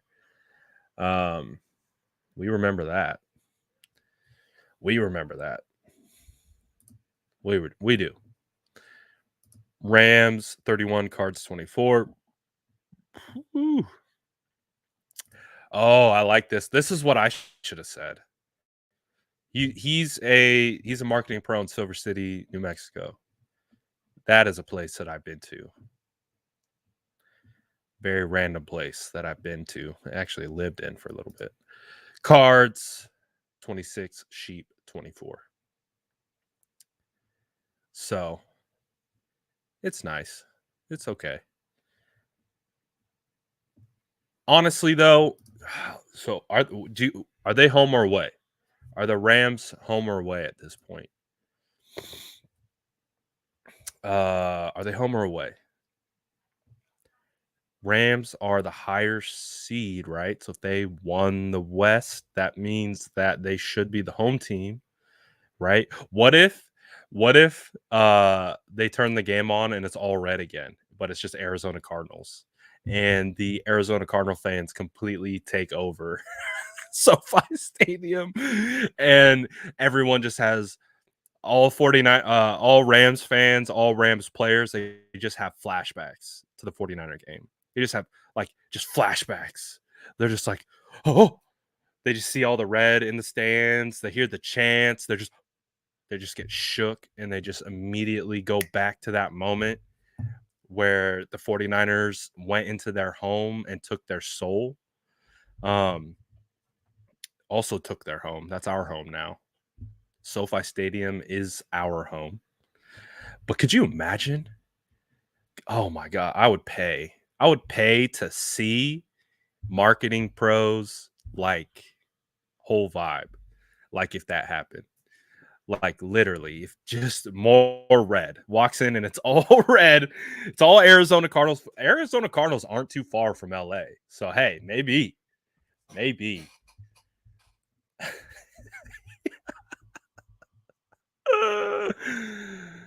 Oh man, I hope he shows up. But man, today was fun. Today was a vibe. Always, you never know what you're gonna get with Victory Mondays. We went 2 hours today. I had fun. Shout out Marketing Pro. He probably kept me on here another half an hour longer. Just keeping it going. So shout out Marketing Pro. I appreciate you. Had a lot of fun with our back and forth. So he says, I'll see you guys. Stafford, W, OBJ, affect real. I appreciate you guys. If you rocked with me this whole time, it was quite the ride. We talked about a lot of random stuff. We talked about a lot of pertinent stuff. We talked about hypotheticals. We talked about offseason. We roasted a Rams fan in the chat for about half an hour. Vish says, Marketing Pro sounds like a Cowboys fan. Yep, sounds about right. Cowboys, Rams, one and the same at this point. But I do appreciate all you guys for real, as always. Again, without you guys, we don't have the vibes. We don't have these immaculate vibes. We don't have great laughs at Marketing Pro. So I do appreciate you guys. Oh, look at my son. Welcome, son. YouTube detail or Niner? No, YouTube detail. Yes. What's up, my boy? But yes, that was fun. I appreciate that. I appreciate the last Marketing Pro. Hopefully we see you tomorrow after the Rams get bounced out. We'll find out. But shout out everyone who rocked with me for the full 2 hours. If you did, you deserve a cookie. You deserve a medal. You deserve a pat on the back, because that's a long time to listen to someone talk. So if you did, I appreciate you. If you didn't, no fault to you. It's all good.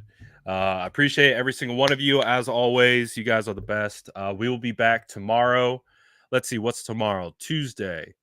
The hope is to get film breakdown in tomorrow.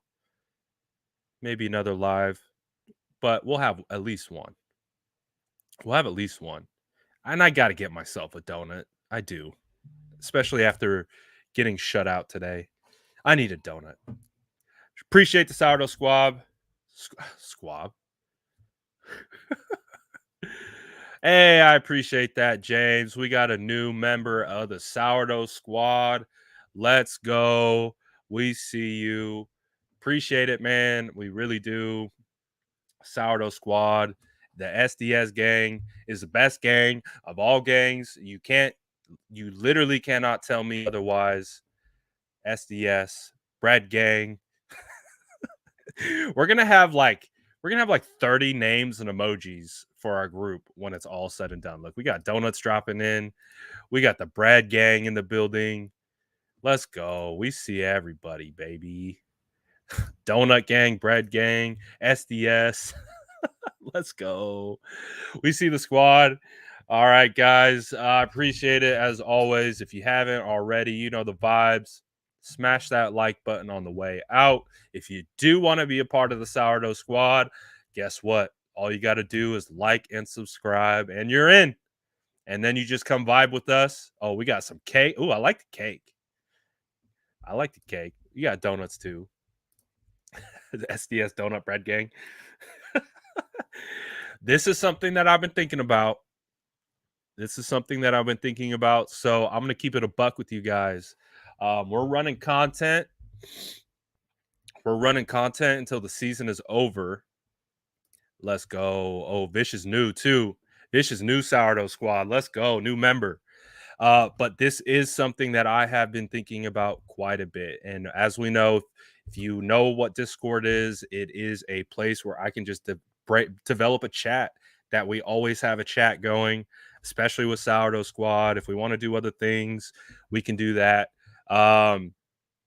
So that I'm going to start looking into build outs of additional platforms and additional things for viewers, members, whatever, once the season ends. So once the season ends, we're going to be trying to do all that. Discord, we're going to try to do more call-in shows, all that kind of stuff. So that when the next year rolls around, our year's 2022. I'm just going to say that right now. You guys have been riding with me on my rookie year. So I consider this my rookie year. This is the first year that I've been all in on doing this platform, the channel, obviously my other social platforms. This is year one. So I'm getting to the end of my rookie year. Once rookie year's done, we're on to year two and developing platforms for year two. So that is the hope for this offseason, to develop a lot of additional platforms for us to, again, vibe, chill, figure out like how to stay connected and do all that good stuff. So we're going to continue to keep building. We're going to continue to keep growing and doing all that kind of stuff. Year 2022 is going to be the year of the Sourdough Squad. I'm going to go ahead and I'm going to say it right now. 2022, year of the sourdough. Let's go. I appreciate all you guys as always. I say it a million times, but it's 100% true. It's probably why I say it so much. I appreciate the hell out of you guys. Appreciate the vibes. Appreciate it all. You guys are fantastic.